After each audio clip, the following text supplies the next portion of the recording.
Magandang umaga, Pilipinas! DZRH Radio 666 kHz.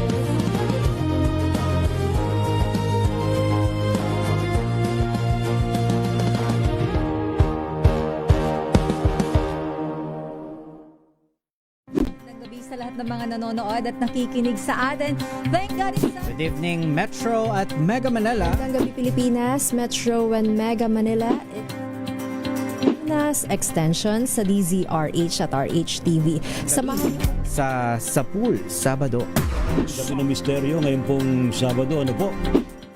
We've got you covered. From the hottest hits, exclusive interviews, kilig to the bones fan meet experience, and hataw performances of your favorite stars. Saturdays, 12 noon, dito lang sa DZRH TV.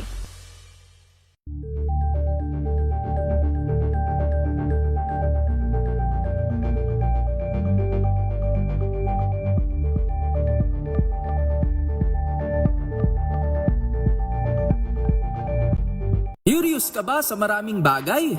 Kami na ang bahala dyan. Aalamin, tutuklasin at bibigyang linaw namin ang mga katanungang bumabagabag sa inyong isipan. Sa programa kung saan ang bawat sagot ay galing lamang sa mga eksperto.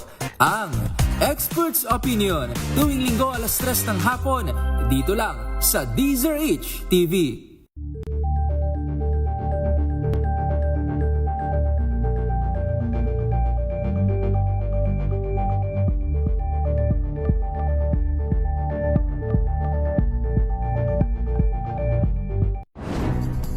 Good vibes ang hanap mo? Dito ka na sa sigurado! Mula sa mga istoryang nagbibigay ng inspirasyon hanggang sa mga kwentong may dalang solusyon. Mga balitang pampagaan ang pakiramdam at pampaganda ng araw. Hindi lang ba sa good news, kundi the better news. Mula Lunes hanggang Biyernes, 1:00 ng tanghali sa DZRH TV.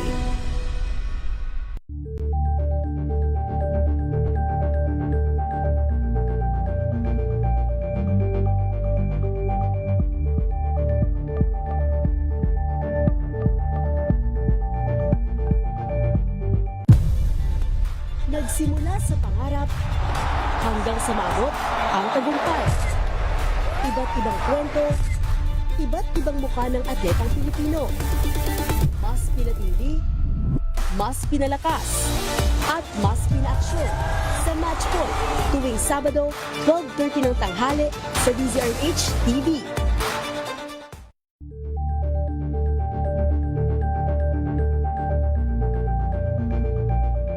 Sa pagbabalik tanaw sa 87 taong legasiya ng DZRH, napagtagumpayan na ng kauna-unahang himpilan ng radyo sa Pilipinas ang iba't ibang pagsubok, kabilang na ang bangungot noong panahon ng ikalawang digmaang pandaigdig.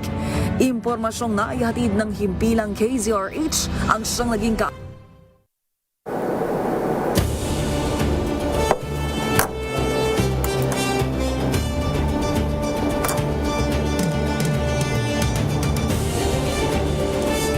Magandang umaga, Luzon, Visayas at Mindanao. Muling sumasa inyo ang ating palatuntunang special on Saturday at tulad nung nabanggit ko na sa inyo kanina, the State of the Nation Address is not one-day event sapagkat ang the State of the Nation is a continuing event at hindi nakukuha sa isang araw na pagpapaliwanag ng Pangulo kung ano ang nagawa niya sa nakalipas na 6 na taon.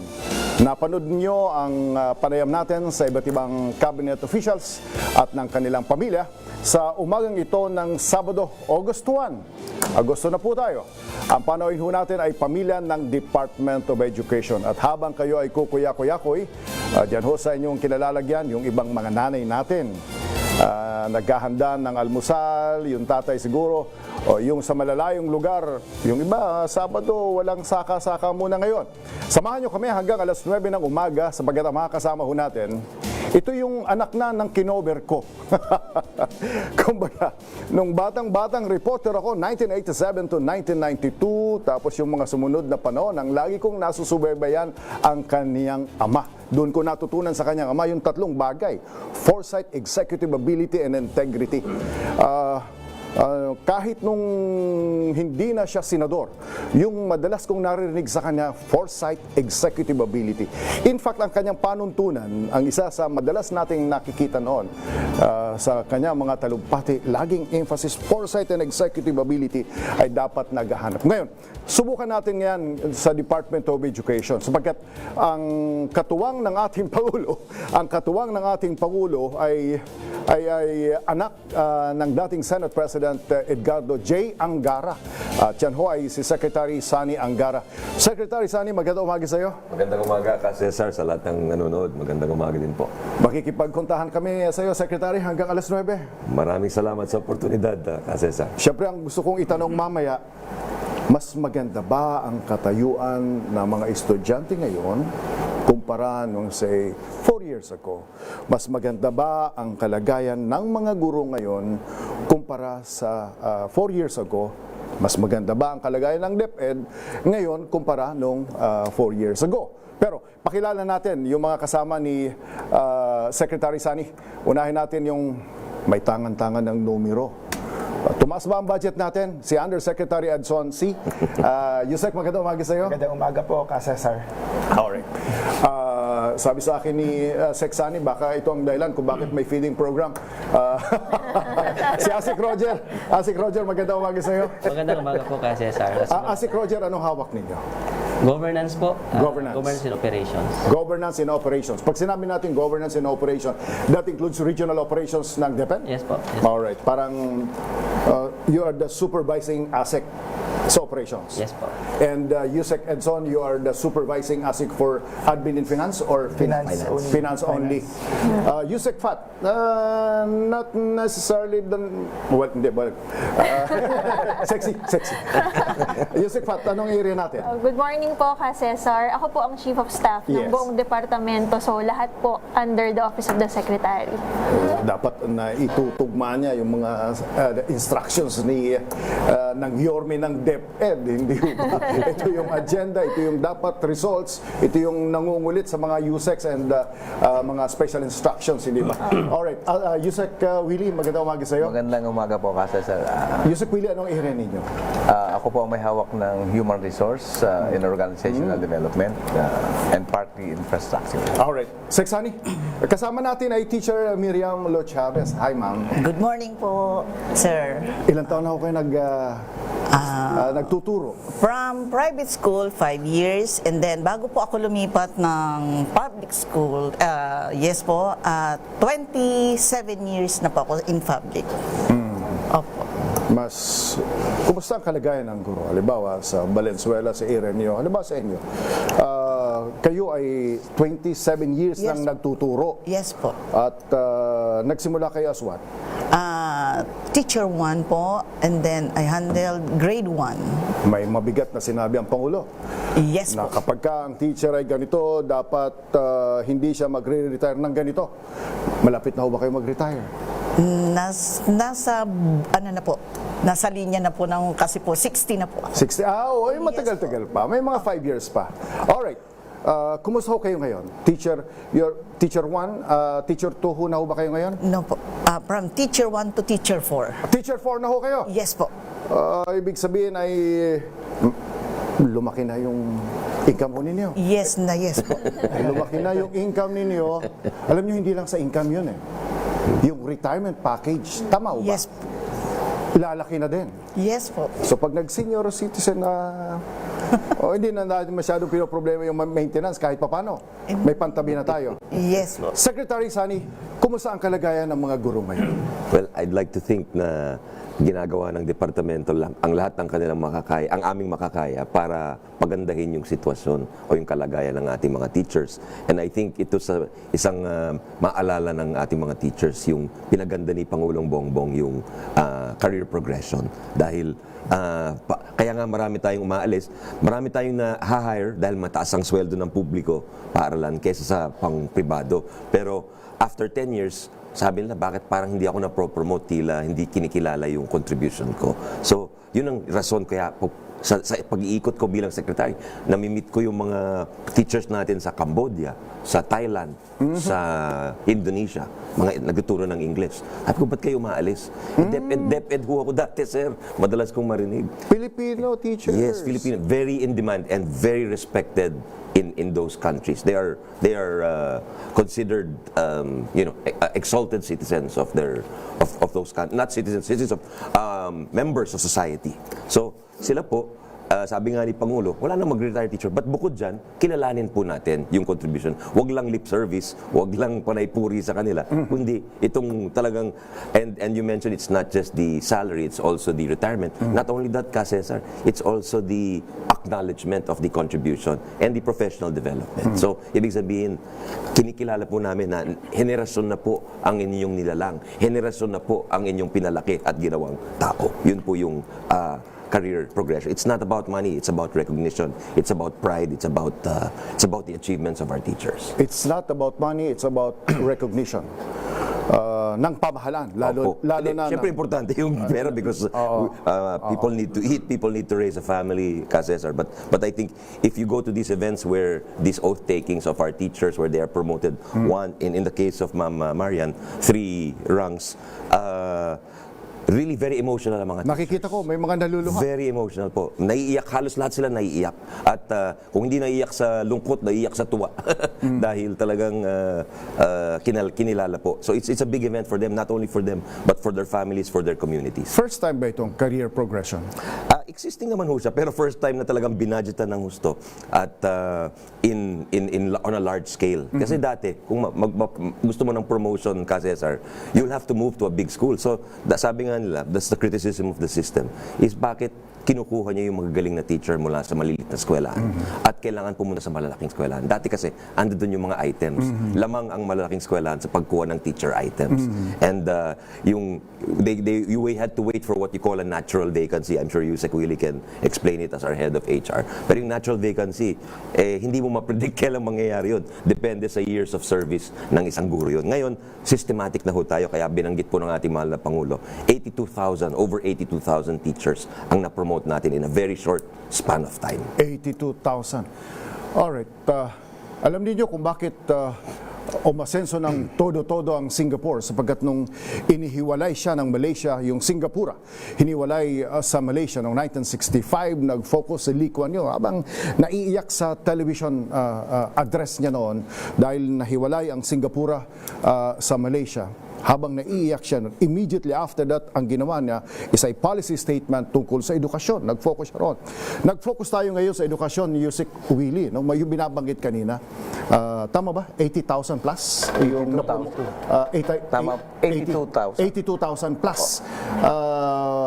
Public school, ano ito? Mga elementary, high school, teachers? Combination na po yan ng elementary, junior high school at senior high school na mga na-promote.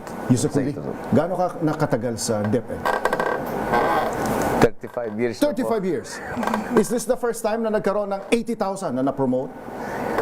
Totoo po yan kasi nung So first time dahil an administration has promoted that number, 82,000 teachers. Yes. Hindi kasama yung non-teaching personnel dito? Hindi pa ho kasama dyan yung non-teaching personnel. Hindi kayo kinapos ng budget dito, Yusek Edson?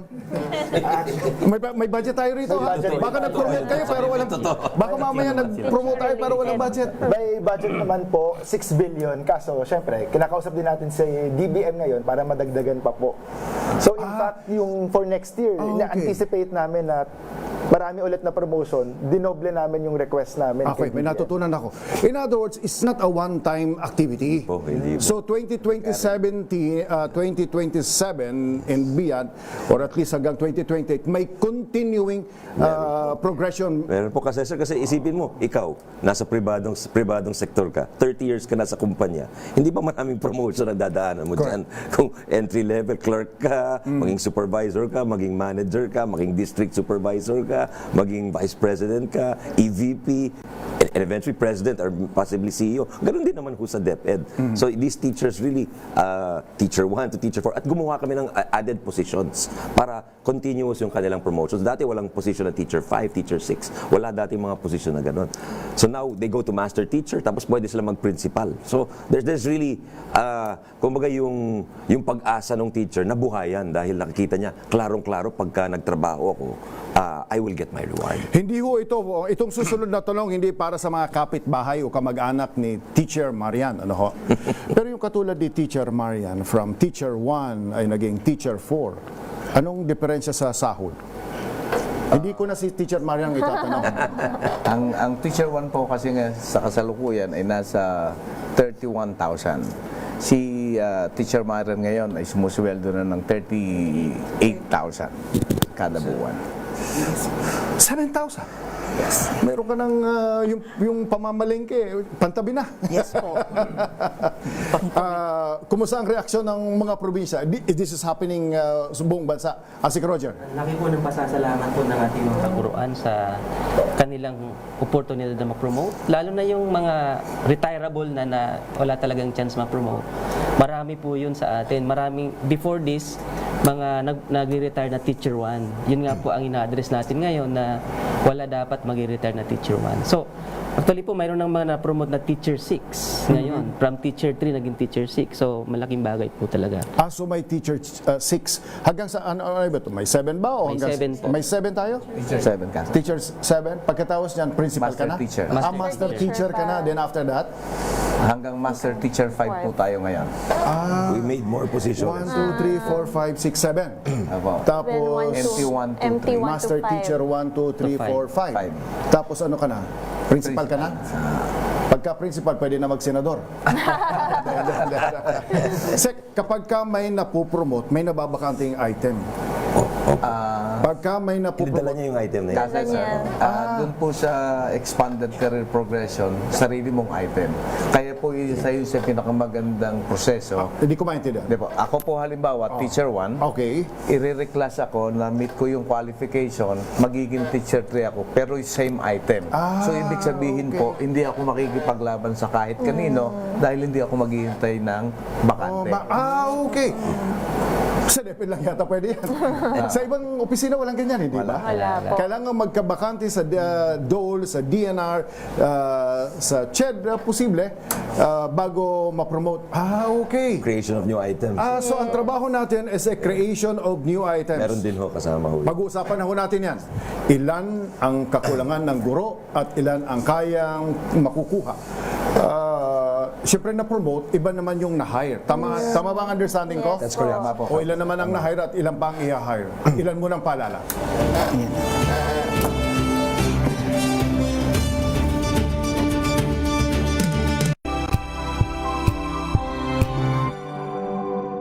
Wow, ang saya. Isang barangay na labada, puro mancha pa. Goodbye, pahinga. Mommy, isang laba lang yan sa Pride Bar Blue.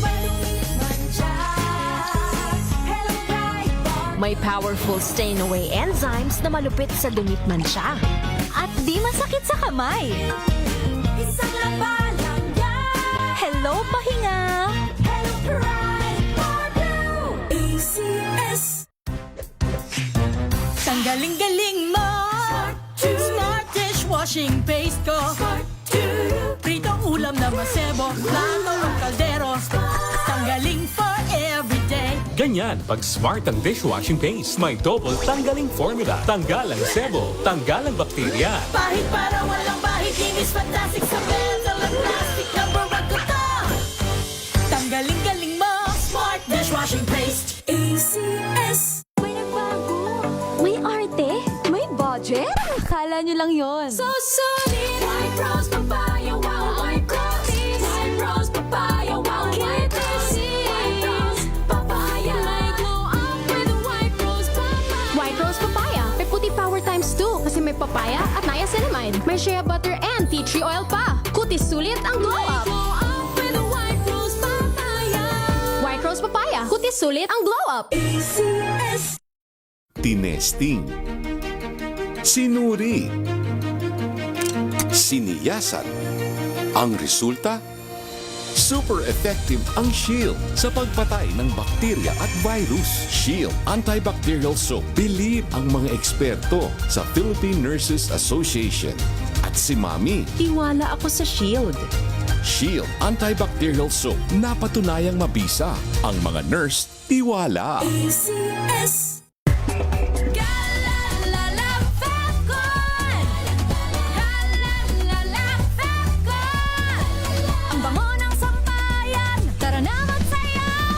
Fabcon, amoy nakaka-joyful.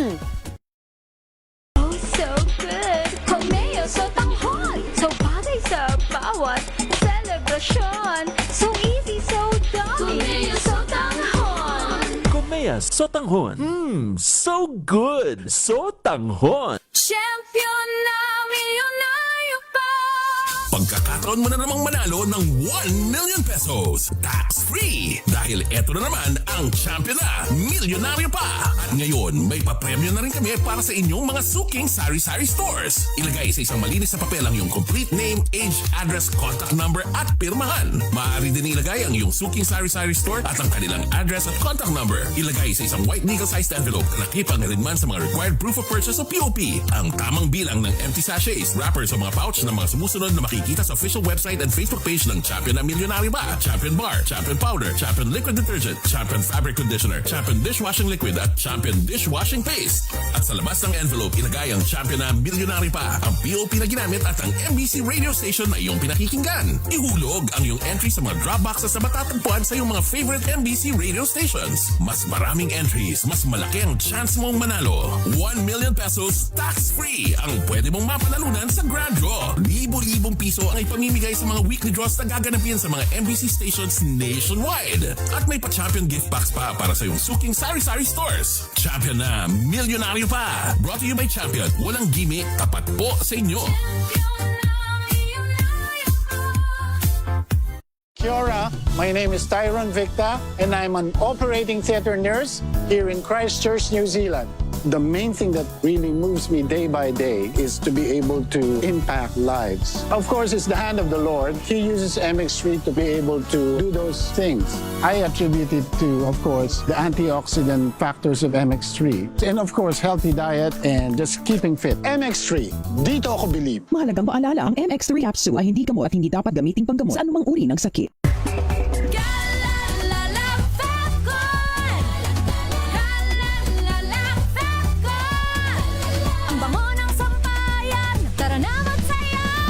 Fabcon, amoy nakaka-joyful.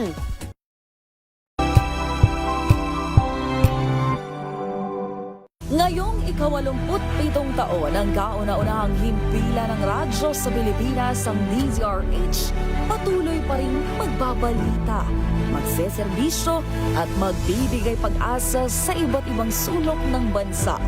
1994 nga nang inilunsad ng One Nation, One Station sa inisyatibo ni MBC Media Group Chairman Mr. Fred J. Elizalde. Naabot ang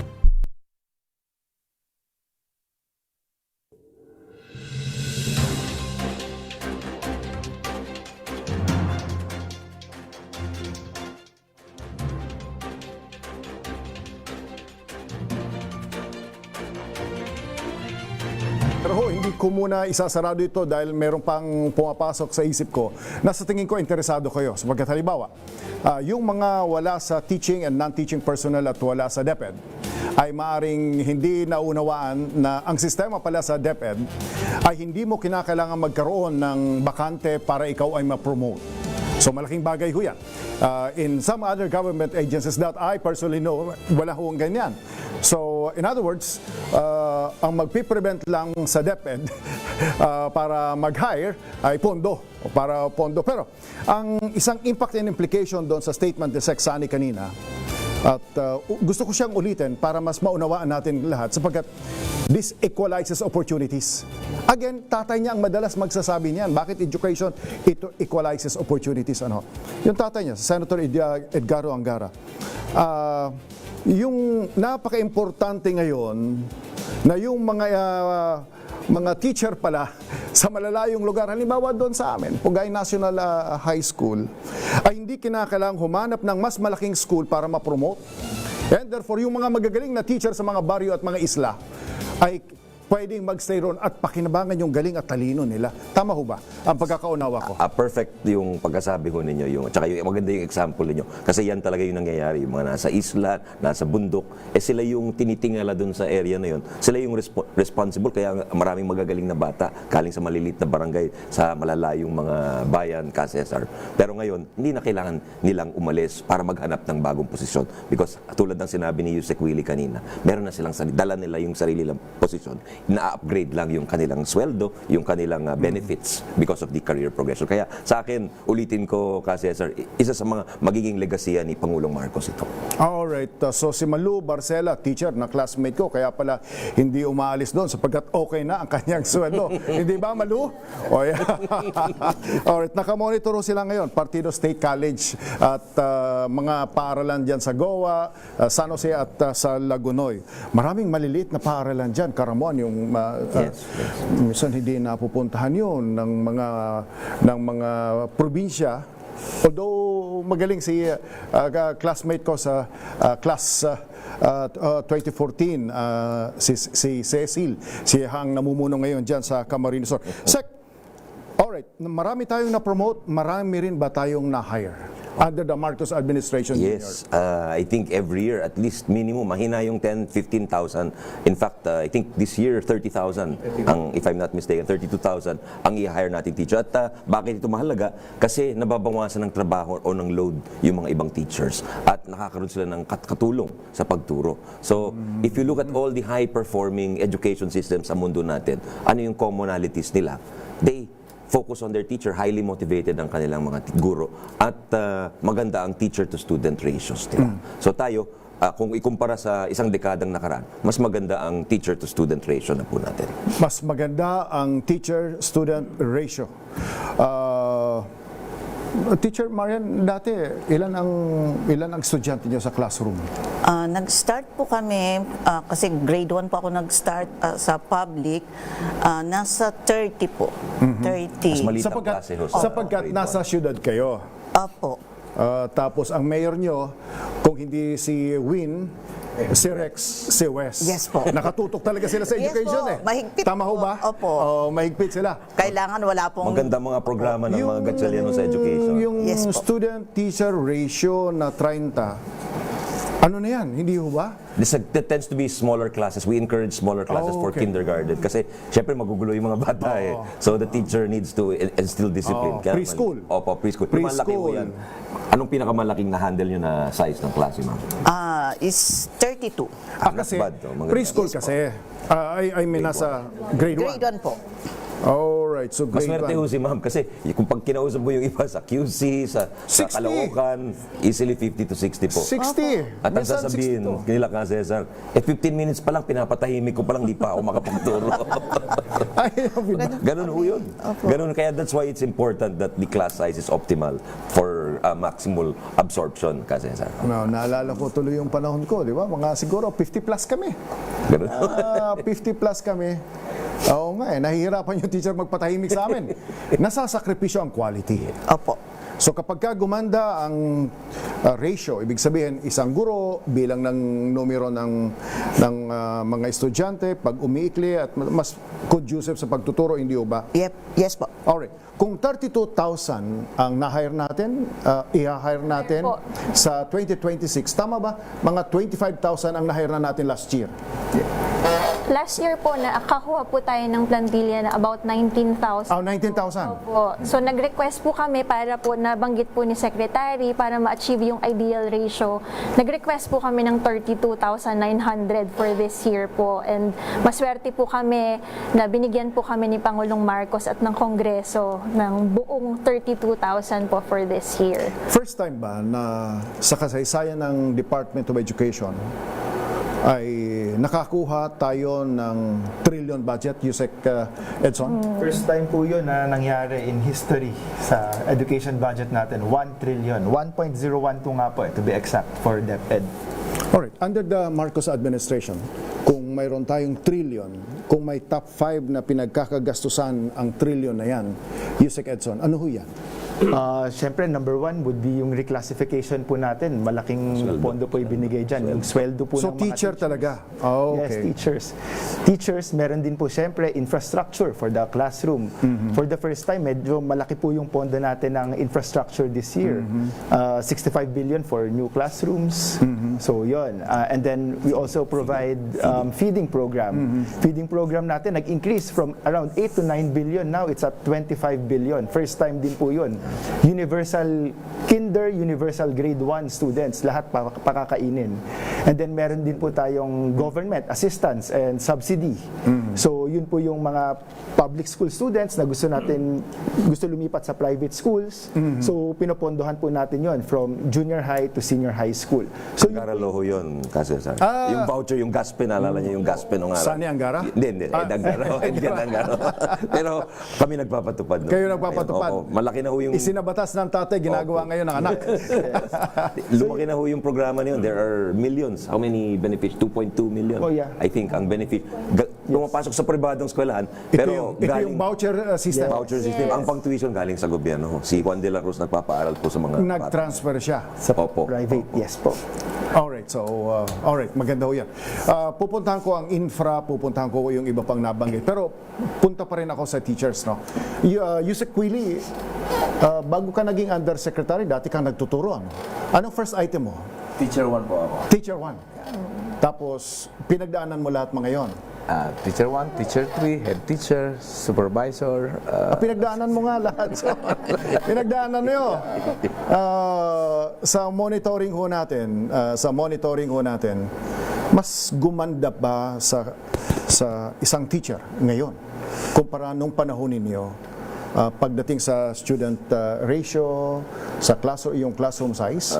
Ang planning parameters natin CESAR is 55 to 60. Pero nung gumanda na siya ngayon dahil nagkaroon tayo ng minimum of maximum. So halimbawa yung binabanggit ni ma'am kanina, kung grade 1 ka, hindi ka dapat sosobra sa 35. Kung ikaw ay kinder, hindi ka dapat sosobra sa 30, pero ang minimum mo is 25 at standard. So, maganda na po yung ratio natin para sa teacher classroom teacher ratio. Alright. Iba yung classroom, iba yung student ratio. Yes po. Pagdating sa, mamaya pag-uusapan natin yung infra at pag-uusapan natin. Ano ang karaniwang nakikita natin?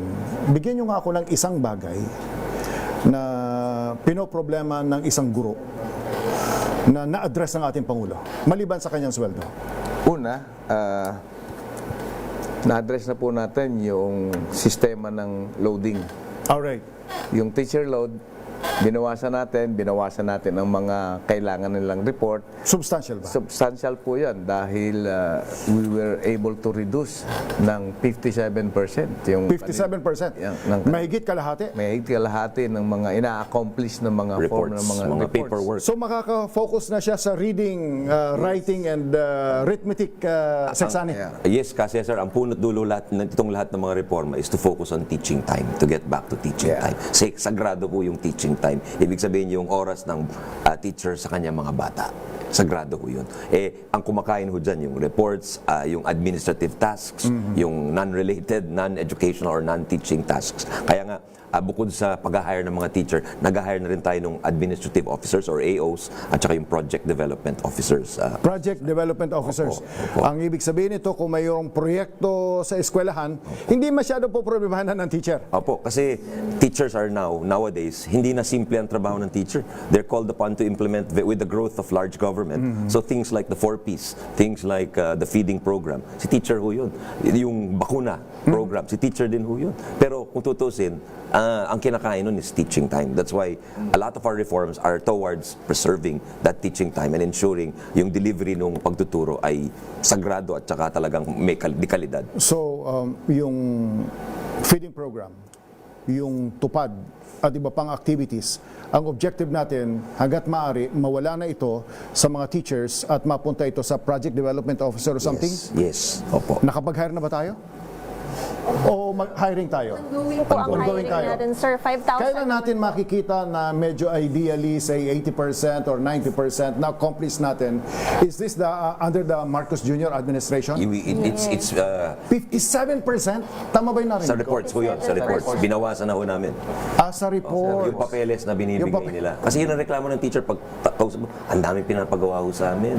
Tapos habang nagtuturo, marami pa akong gagawin. Nadidistract na siya. Distracted ho. Siyempre, remember, teacher is a human face of a government employee and citizen sa atin. Siyempre, may pamilya din yan, maliban sa mga anak niya, etc. Nakafocus siya rito. Kung mababawasan mo yung load, mas yung quality time ito. Yes, opo. Para sa kanila. Sacred and so it's a wellness issue then for our teachers. Kasi ngayon, we're hearing a lot of people having these issues.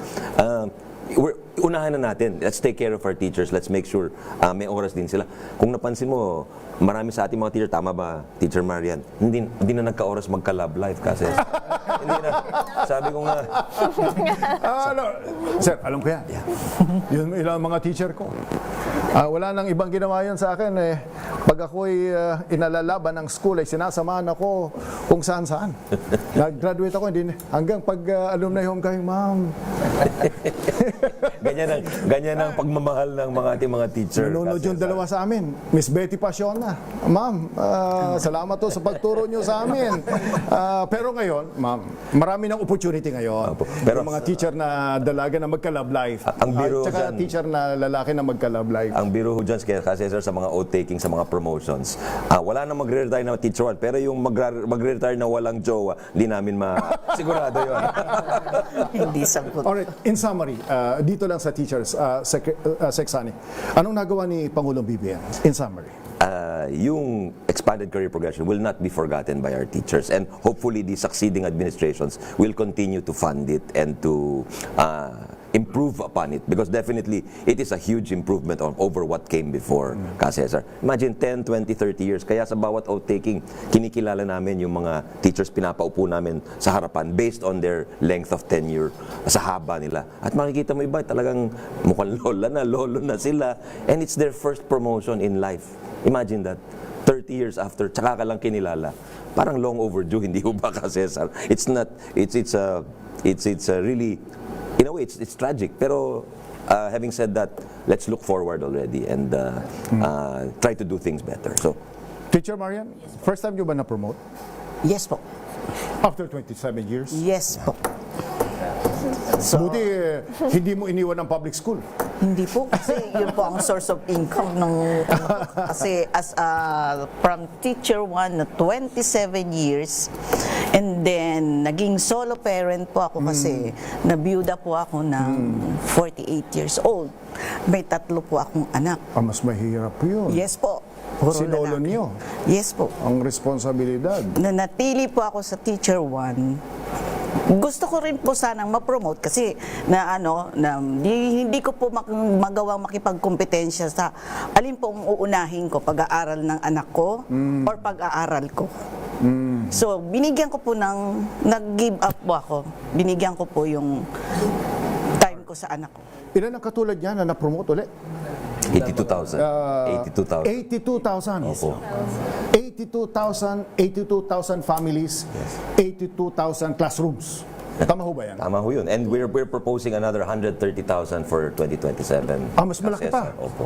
Alright, mamaya pag-usapan natin classroom. May pagbabago ba sa mga classroom natin ngayon? Ilan mo ng palala?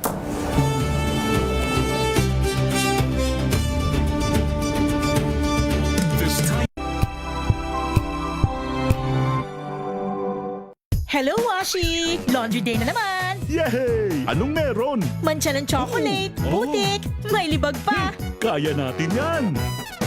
With Pride Washing Machine Detergent, may triple stain-away formula. Tanggal ang makapit, madikit, at malupit na dumit mancha. Kaya easy-easy ang labada. Mula noon hanggang ngayon! All you need is pride. All you need is pride. ACS. Maulan man, no worries na amoy kulog ang damit. Charm Fab Con. Bangong kumakabloom. Tanggal amoy kulog sa bango ng charm. Kaya gamit ko, Charm Fabcon with Bloom Fresh technology. Kills 99.9% of kulog-causing bacteria. May aroma burst pa of thousands of flowers and berries. Ang sampay sa loob, no amoy kulob. Bangong kumakabloom sa charm. Charm Fabcon. ACS. Sa lahat ng bagay, simula pa lang, siguraduhing max protection na. Kasi pag kulang ang proteksyon, baka madaling masira. Sa ngipin, dapat may max protection din. Max sa halaga ng unique toothpaste. With Max Protect Formula, help stop cavities before they start, while keeping breath fresh. Try unique maximum fluoride protection. Para max alaga, max protektado. ACS.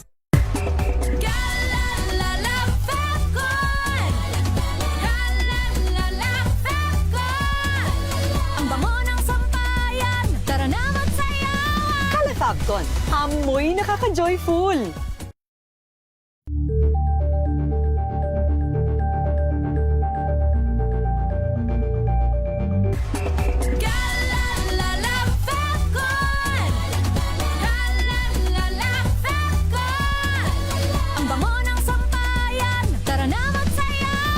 Fabcon, amoy nakaka-joyful!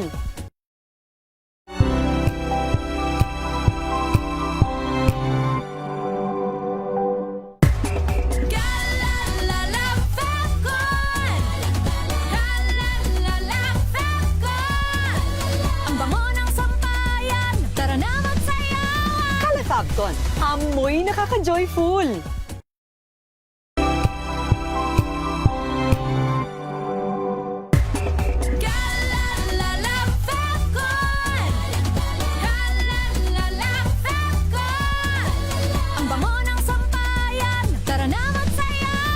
Fabcon, amoy nakaka-joyful!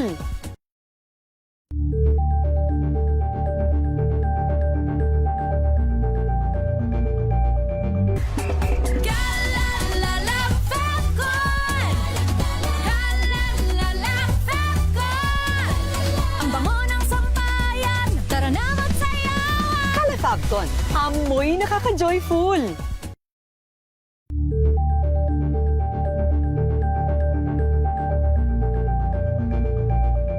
Champion na milyonaryo pa. Pagkakataon mo na namang manalo ng 1 million pesos. Tax-free! Dahil eto na naman ang champion na milyonaryo pa. At ngayon, may papremyo na rin kami para sa inyong mga suking sari-sari stores. Ilagay sa isang malinis na papel ang iyong complete name, age, address, contact number at pirmahan. Maaari din ilagay ang iyong suking sari-sari store at ang kanilang address at contact number. Ilagay sa isang white legal-sized envelope na nakipang rin man sa mga required proof of purchase o POP. Ang tamang bilang ng empty sachets, wrappers o mga pouch ng mga sumusunod na makikita sa official website and Facebook page ng Champion na Milyonaryo Ba, Champion Bar, Champion Powder, Champion Liquid Detergent, Champion Fabric Conditioner, Champion Dishwashing Liquid at Champion Dishwashing Paste. At sa labas ng envelope, ilagay ang Champion na Milyonaryo Pa, ang POP na ginamit at ang MBC radio station na iyong pinakikinggan. Ihulog ang iyong entry sa mga drop boxes na matatagpuan sa iyong mga favorite MBC radio stations. Mas maraming entries, mas malaki ang chance mong manalo. 1 million pesos tax-free ang pwede mong mapanalunan sa Grand Draw. Libo-libong piso ang ipamimigay ipamimigay sa mga weekly draws na gaganapin sa mga MBC stations nationwide. At may pa-champion gift box pa para sa iyong suking sari-sari stores. Champion na, milyonaryo pa. Brought to you by Champion. Walang gimmick, tapat po sa inyo.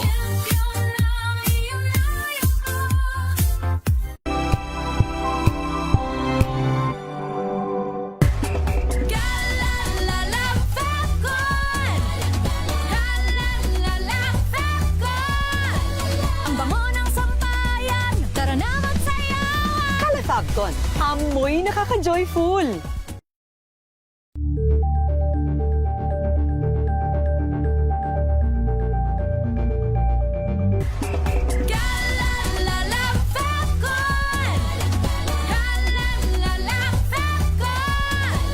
Ang bango ng sampayan, tara na magsayawan. Kalafabton, amoy nakaka-joyful!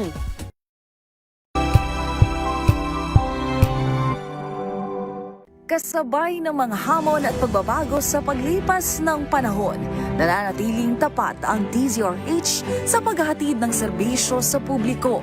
Mas pinalawak ang pagpapaabot ng balita at impormasyon, hindi lang sa radyo, kasama na rin ang telebisyon, live streaming at social media para ihatid ang mga kwentong makabuluhan at napapanahon saan ka man naroroon.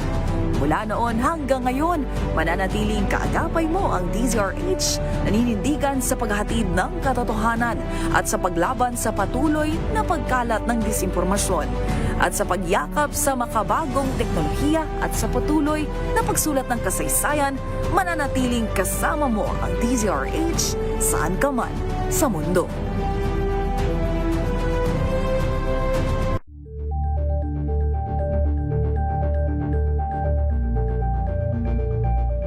Abangan this Saturday. Hi! Kami ang Maymay! And you're watching CESAR! It's spaghetti! Yan! So doon naman tayo sa first impressions. Ayan na. Akala ko ikaw you're the mean girl. Like, gano'n. Just defend yourself. Tanggap ko naman. Ale-alembong sumayaw. Alembong! Ale-alembong gumalaw. Ay, ay, ay, ay. Alas 12 ng tanghali, dito lang sa DZRH TV. Visayas at Mindanao at maging sa ibang bansa. Luzon, Visayas, Mindanao. Una sa Pilipinas. Una sa Pilipino. Walang advokasiyang maliit, basta't malimit. Maraming salamat. Muling sumasa inyo ang ating palatuntunan special on Saturday. Salamat po sa inyong pagsama sa amin dito sa executive session. Mabuhay po. Isang oras na talakayan ng mga usaping may kinalaman sa ating akto. Idulog nyo na yan dito sa Hoy. Bawal yan. Ang latest happenings at trending sa mundo ng entertainment and lifestyle, their favorite stars. Mga kwentong maghahatid ng inspirasyon at aral sa mundo ng Maagang balitaan, maagang usapan sa mga issue at balita. Kasama si Kuya Angelo Palmones sa Magandang Umaga Pilipinas. Mula Lunes hanggang Biyernes.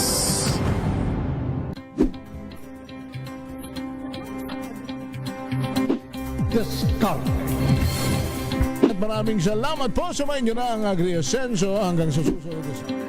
4:05 na po ng inyong paboritong programa ang DZRH Boom Balita ngayong araw ng Sabado. Mga balitang gigising sa inyong umaga. Mga balitang kailangan mong malaman. Mapapakinggan sa ACS Balita sa 2x2. Kasama sina Anthony Taberna at Jerry Baha. Lunes hanggang Biyernes. Sa lahat ng mga nanonood at nakikinig sa atin. Thank God it's Good evening, Metro at Mega Manila. Magandang gabi Pilipinas, Metro and Mega Manila. Pilipinas Extension sa DZRH at RHTV. Sa pool, Sabado. Gabi ng misteryo ngayon pong Sabado, ano po? Alamin ang mga maiinit na isyung pambayan, mga balitang kailangan mong malaman, usapin sa pamahalaan, politika, ekonomiya at kabuhayan. Ito ang mga dapat mong malaman, pakialaman at pag-uusapan dahil kayo ang tinig ng mamamayan dito sa Damdaming Bayan. Live sa DZRH Radio, DZRH TV at DZRH Digital. Kasama sinalakay Deo.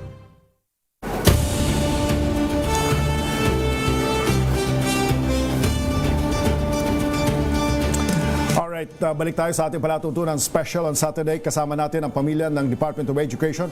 At habang kayo ay kukuya-kuya-kuy, napag-usapan na natin kahit bahagya ang kalagayan ng Department of Education ng mga guro, pampublikong guro. By the way, pag sinabi natin guro, preschool hanggang senior high school, ang pinag-uusapan natin ay isipin na lang natin kung mayroong 90, kung may 100 na mga guro, 90 or 91 dyan ay nasa public school, mga siyam lang ang nasa private school. So ang pinag-uusapan natin, generally speaking, ay mga guro sa pampublikong paaralan na pinangangasiwaan ng Department of Education. Maliban sa guro, pag-usapan natin ang classroom. Kumusta ang classroom natin ngayon, Secretary Sani? Malaki ho ang naabutan nating tinatawag na deficit o yung pagkulang ng sa bilang ng mga classrooms ka, CESAR. When the President came in 2022, the deficit was, kakulangan ay nabibilang sa 166,000 classrooms approximately. Ngayon, nasa 144,000 ang shortage natin. So, pero ang kagandahan niya, yung plano ni Pangulo, for the first time this year, 2026, bukod sa sinabi ni Yusek Edson na mas maganda na yung budget natin, salamat sa Kongreso, salamat kay Pangulo, is ang implementors natin, CESAR. Kasi parang nagkaroon ng na-traffic siya sa DPWH, na-traffic siya sa DepEd. So ngayon, binababa na natin, for the first time in history, the DepEd is giving the money for classrooms sa mga probinsya, sa mga lungsod, sa mga municipalities to implement. And kasama na rin natin yung civil society for the first time. Meron tayong mga civil society organizations who will help build the classrooms. Ginagawa talaga nila yan as their corporate social responsibility. Pero ngayon, as part of the official budget of the DepEd. So first time mangyayari ho yan. So in the next few months, nagpo-procure na ho yan ngayon ng mga local governments. You will be seeing classrooms go up all over the country. At yan is, ang tingin ko, isa pa sa matitibay na legacy ni Pangulong Marcos. Meteoric rise yan. Opo. Ang accomplishment in the next 2 years. In the next 2 years, we will see a lot of classrooms going online. Maybe as much as 20,000 this year alone. Manipek, hindi ko alam kung nanonood si dating Senate President Franklin Drilon. Lagi naming naririnig kay Senate President Drilon. Kasama si Ma'am Mila na isang taga San Jose, yung kanyang wife, the second wife of Senator Drilon. Laging pinagmamalaki ni Senator Drilon na pagka itong chamber ang gumawa, mas mabilis, mas mura. Are they involved now? Yes. In fact, they're very enthusiastic. Institutionalized na. Tuwang-tuwa ho sila na dito may component tayo for civil society. So kasama ho sila dyan. Kasama sila sa civil society. Yes. Alright. So yung mga katulad nila. You mentioned si idol natin, si Senator Frank. He partnered with the Chinese Federation and they have built 8,000 classrooms over the years. Ganun karami. They're the single biggest non-governmental organization in terms of classroom building. At ang pinagmamalaki nila, mabilis silang gumawa. Opo. Kasi may mga hardware na yan sa probinsya, may kagamitan na ho yan, may construction. Ang laki ng network ho nila. First time ba ito, Yusek Pat, Yusek Willie, na ang DepEd ay hindi na centralized ang construction ng school at hindi na nakabatay sa DPWH at hindi na nagpipingpong ang DepEd at ang DPWH kung sinong gagawa at kung sinong mas mabilis, which means this is the first time na pinaplano o planado na ito at funded na, nakatuwang ninyo na ang local government units? Opo, first time po CESAR, yung tinatawag naming flexibility provision po. So napakadami na pong pwedeng mag-implement ng aming infra project po, yung aming school building project. Nabanggit po ni Secretary, yung DPWH po sila, kasama pa rin po sila. Kasama pa rin po sila. Alright. Multiple actors. Opo, para po dun sa mga complex po na projects. So mayroong DPWH, mayroong local government units, may civil society. Opo. At, whole of nation. Opo, whole of nation po ito, CESAR. And may bago pa po, yung innovation namin this year, pwede na pong mag-lease Habang, opo, Kung may leasing po. bakanting building Opo. sa isang lugar Opo. na pwede namang pagturuan na, pampabilis din ito. Yes po. At ang pinakamasigasig sa pag-lease ay ang LGU ng Manila. Yes, opo. Dahil marami yung... Yorme! Nakikinig si Yorme. Thank you, Yorme. Nakikinig si Yorme. Yusek Edson, may pondo ba tayo? Meron. Magkano pondo natin dito, more or less? More or less for the new construction, it's 65 billion po. First time ba yan? First time po Na may pondo tayo na ganito kalaki? First time po yan in history na ganito kalaki. So usually po, nasa ano lang tayo, 18 to 20 billion. Now, it's at 65. For new classrooms alone, yung 18 to 20 before, lahat na yun ng infrastructure, whether repairs, furniture, lahat na po yun. Ngayon, 65 classrooms alone. You have to spend that? Yes. Kailangan ready yung mga regions mo. Sec, ano ba ang commander's guidance? Ano ba ang bilin sa inyo ni BBM dito pagdating sa classroom? Assessor, sabi nga niya, you involve the LGUs. Kasi governor siya dati. So alam niya yung kapasidad ng mga local government units. So pagkausap mo yung governors ngayon, tuwan-tuwa sila dahil first time silang nakatanggap sila ng pera sa national government to construct classrooms. Dati susulpot na lang dun yung kontratista dito tatayo. Bakit dito? Di ba dito yung kulang eh. And bukod dyan, pinapili pa sila. Sila pang pipili kung saan, ano yung priorities. So, sa isang LGU, sila ang mamimili? Yes, well, of course, subject to the need of the classroom. May listahan kaming binibigay sa kanila. Okay. Ito po yung may red zone, ibig sabihin, grabe yung kakulangan dito. Ang suggestion namin, dito kayo mamimigay. So, most of the time, take into account yung recommendation po ng DepEd. Alright, okay. Baka naman dahil ang mag-i-implement ay local government units, civil society, and the DPWH at private sector kasama. Bakit ba ibang standard? Same sizes pa rin ito? May minimum standard ho tayo. DepEd ang gumawa, no? One size 7x9, it's a 63 square feet, square meters rather. Tapos yung can withstand winds of 300 kilometers per hour. Okay. Meron tayong standards. Na siya. Meron ho. As long as they have to meet, they can design it the way they want, but they must be within the costing parameters and they must be within the minimum standards, CESAR. Yung 65 billion, pagdating sa classroom, ilang classroom more or less ang target natin this year? About 20,000. Kaso, this year? Opo, this year. ang problema kasi sir, nagtaasan ng presyo. So even DPWH and the local government units are saying, pwede bang i-adjust yung bilang kasi parang hindi na kaya nung dating estimate. Opo, with the Yung worry. bakal, yung semento. Lahat nagtaas. Logistics. Yung Bakal, semento, logistics. Crudo. That accounts 5, easily 7%. Yes. Yung fuel, hindi ba? Tama po. So paano yan? Yung 65 billion mo, kulang. Mag-adjust na lang. Adjust na lang po yung bilang. Which means you need to inform siguro the President na ito dati ang makukuha natin pero ito yung practical lang. Para si local government unit, bakit naman kulang na kulang itong budget? Sila actually ang humihingi na ng adjustment. Dahil nakita nila medyo, teka, medyo nagtaas na ho ito. Opo. Hindi pwedeng hinga ng LGU ng counterpart fund, hindi? Actually, nabibigay. Maraming nabibigay. Yun ang kagandahan nito. Kaya parang may multiplier effect kasi. Okay. Kasi may special education fund ang bawat local government unit. And in the case of the big cities, malalaki ho ang pondo na yan. Yung iba nasa bilyones. Seksani, kung 65 billion, parang gumagawa ka ng housing, ano? Yes. Sa housing, mayroon kang 30 bagay na naapektuhan at gumagana at napapalago. Ganon din ang paggagawa ng mga school building.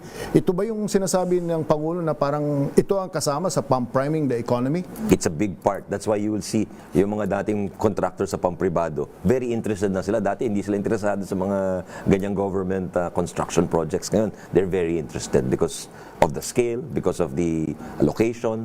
Ang kagandahan nito, it's nationwide kasi. So it's not unlike real estate or condominiums which are limited to the highly populated areas. This is something that can pump prime local economies. You hire local labor and that money lumalago po sa komunidad. Data-driven ito. In other words, Asek Roger, based sa data, ito yung mga requirement and therefore hindi naman napapabaya. Hindi lang ito Central Luzon, Metro Manila, Southern Tagalog, Davao, Cebu, in highly urbanized areas, kundi taken into considerations kung saan nandun yung mga estudyante? Sapagkat growing na rin ang population sa countryside, hindi ba? Opo, based po yan sa need. Kung alin po yung may pinakamaraming kakulangan, doon po natin ilalagay. Sa kasi good to mention also yung PPP. Okay. So tumatakbo na rin po yung public-private partnership natin. Part po yan ng overall strategies sa pag-address na. First time ito na may PPP tayo? Yes po. Hindi po. Noong panahon ni Brother Armin po, naumpisa yun. PPP. Pag sinabi nating public-private partnership sa school development, sa school building, anong ibig sabihin nito? Well, mag-i-invite po tayo ng mga solicited proposal para ma-address yung ating kakulangan sa ibang, especially ngayon ang ano natin ngayon, ang priority ngayon is in Luzon. Next phase is in Visayas and Mindanao also. So, ngayon po tumatakbo na siya. Yung 3,000 po, mabibuild siya next year, yung 3,000 classroom of the overall 16,000 classroom under PPP.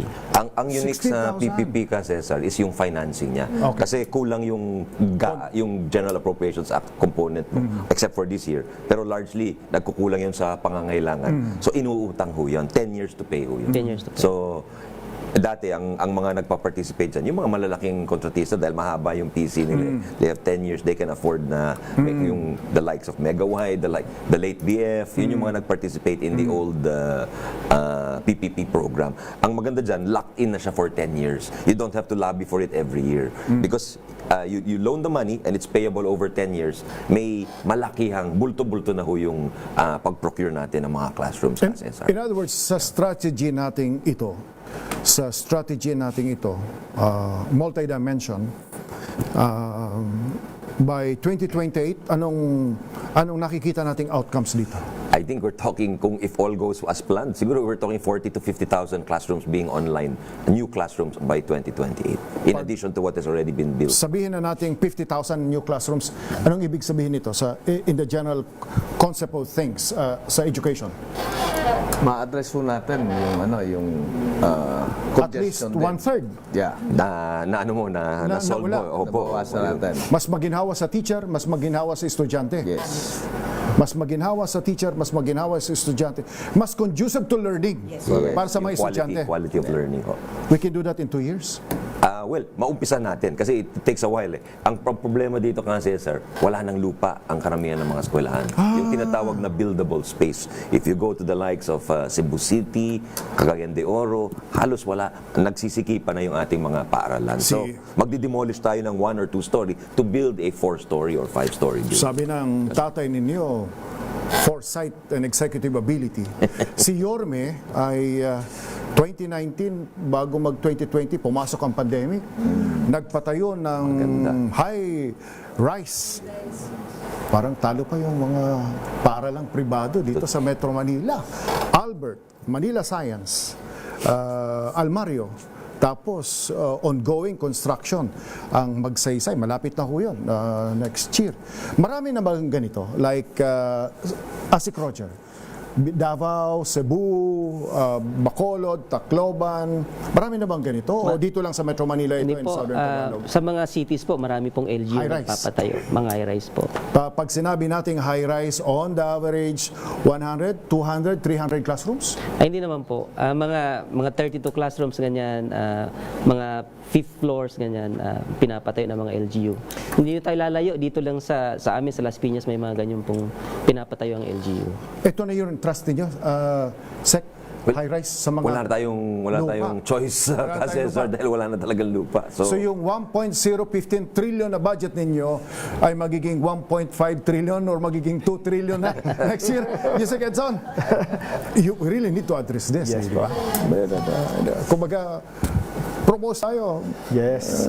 Alam naman ni Sexani yan kumbinsihan sa Kongreso kung anong mga pinaka-importante at priority. We're building yung growth ng next generation, hindi ho ba?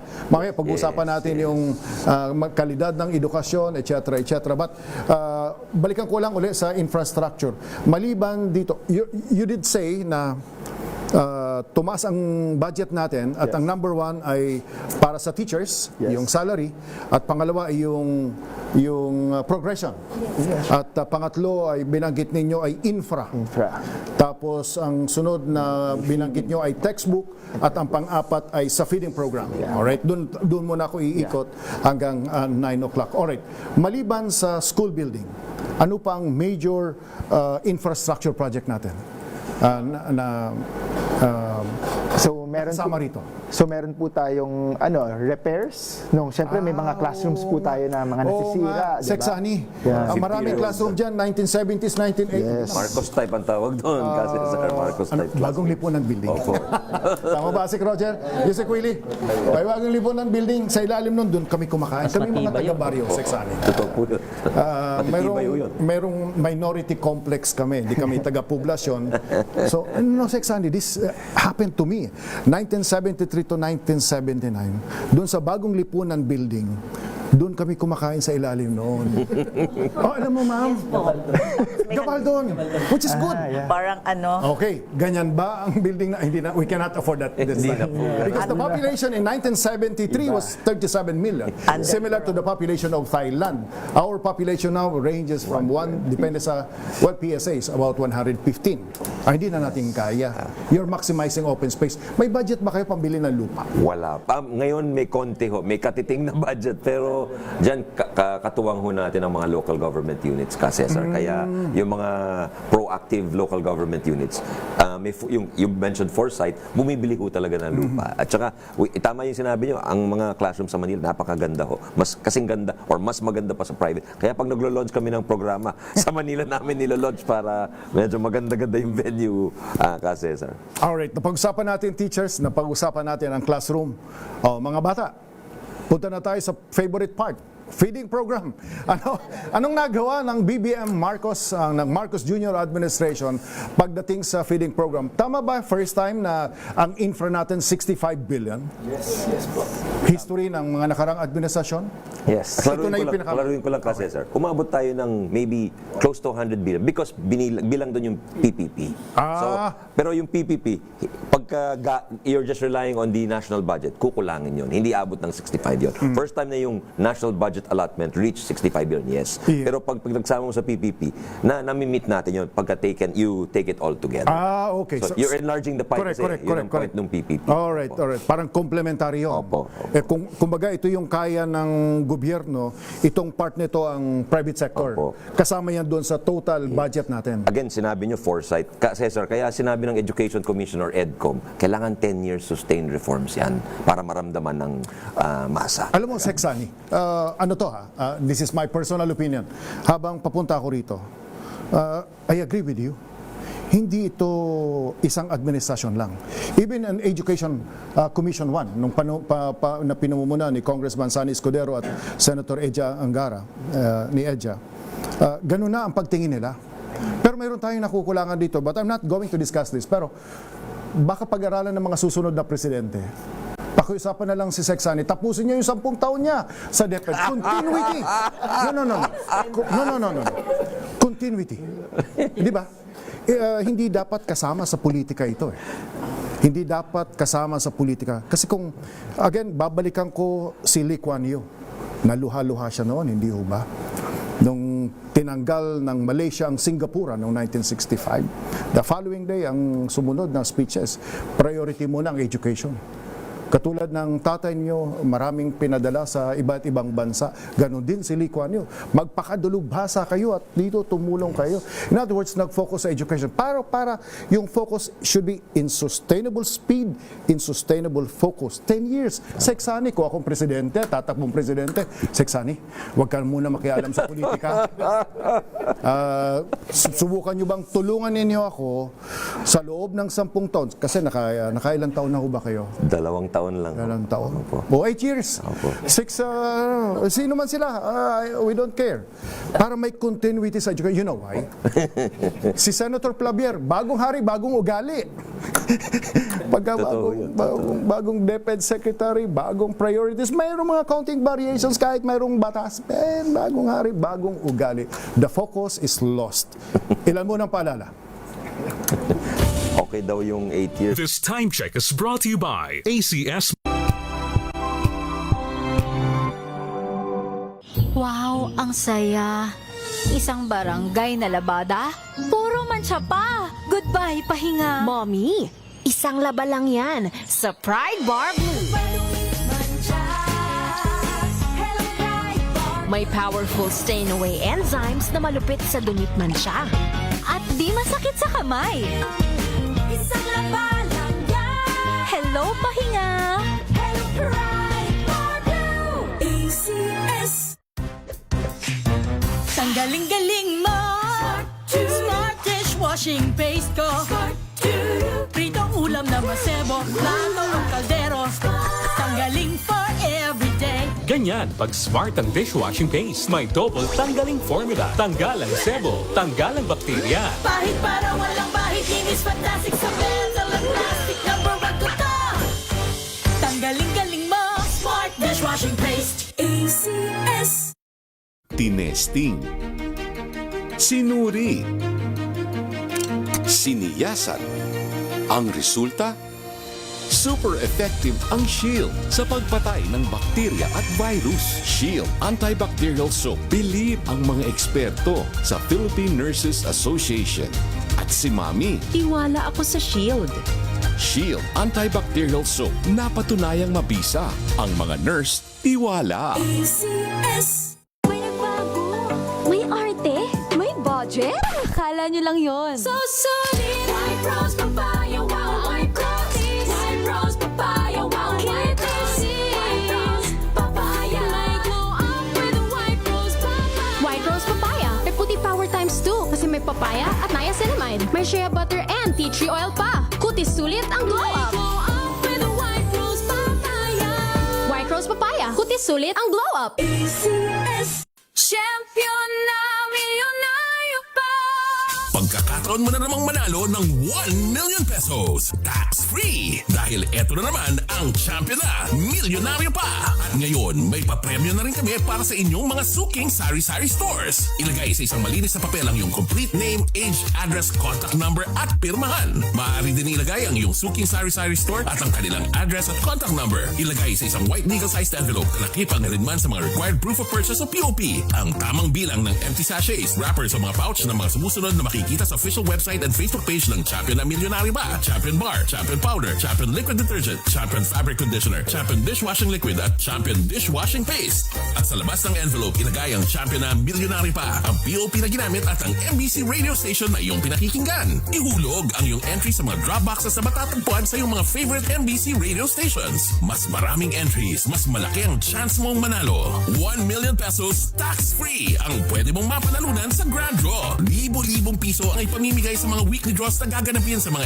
MBC stations nationwide. At may pa-champion gift box pa para sa iyong suking sari-sari stores. Champion na milyonaryo pa. Brought to you by Champion. Walang gimmick, tapat po sa inyo.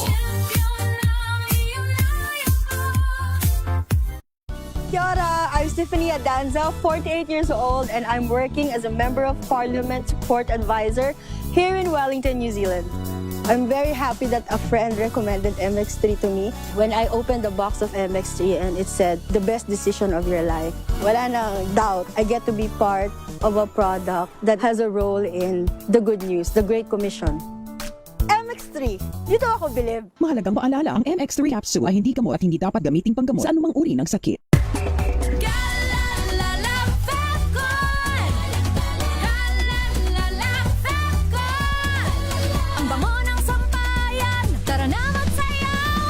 Fabcon, amoy nakaka-joyful.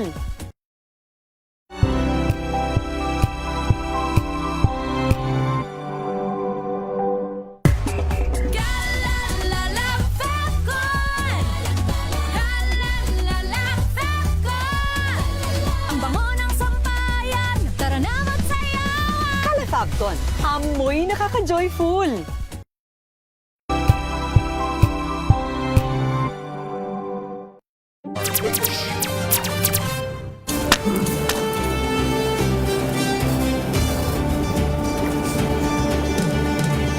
wala ho tayo sa radio studio, kaya hindi ko ho nababasa ang mga komento ho ninyo sa YouTube at sa Facebook, pati sa text line ho natin. Kaya yung mga nakikinig sa atin from DSRH Lawag, DSRH Tugigaraw, DSRH Dagupan, DSRH Lucena, DSRH Naga, DSRH Legazpi, Sorsogon, yung mga maayong buntag diha sa mga nakikinig sa atin sa DSRH Cebu, Bacolod, Iloilo, and Tacloban. Ma'am Bebeng.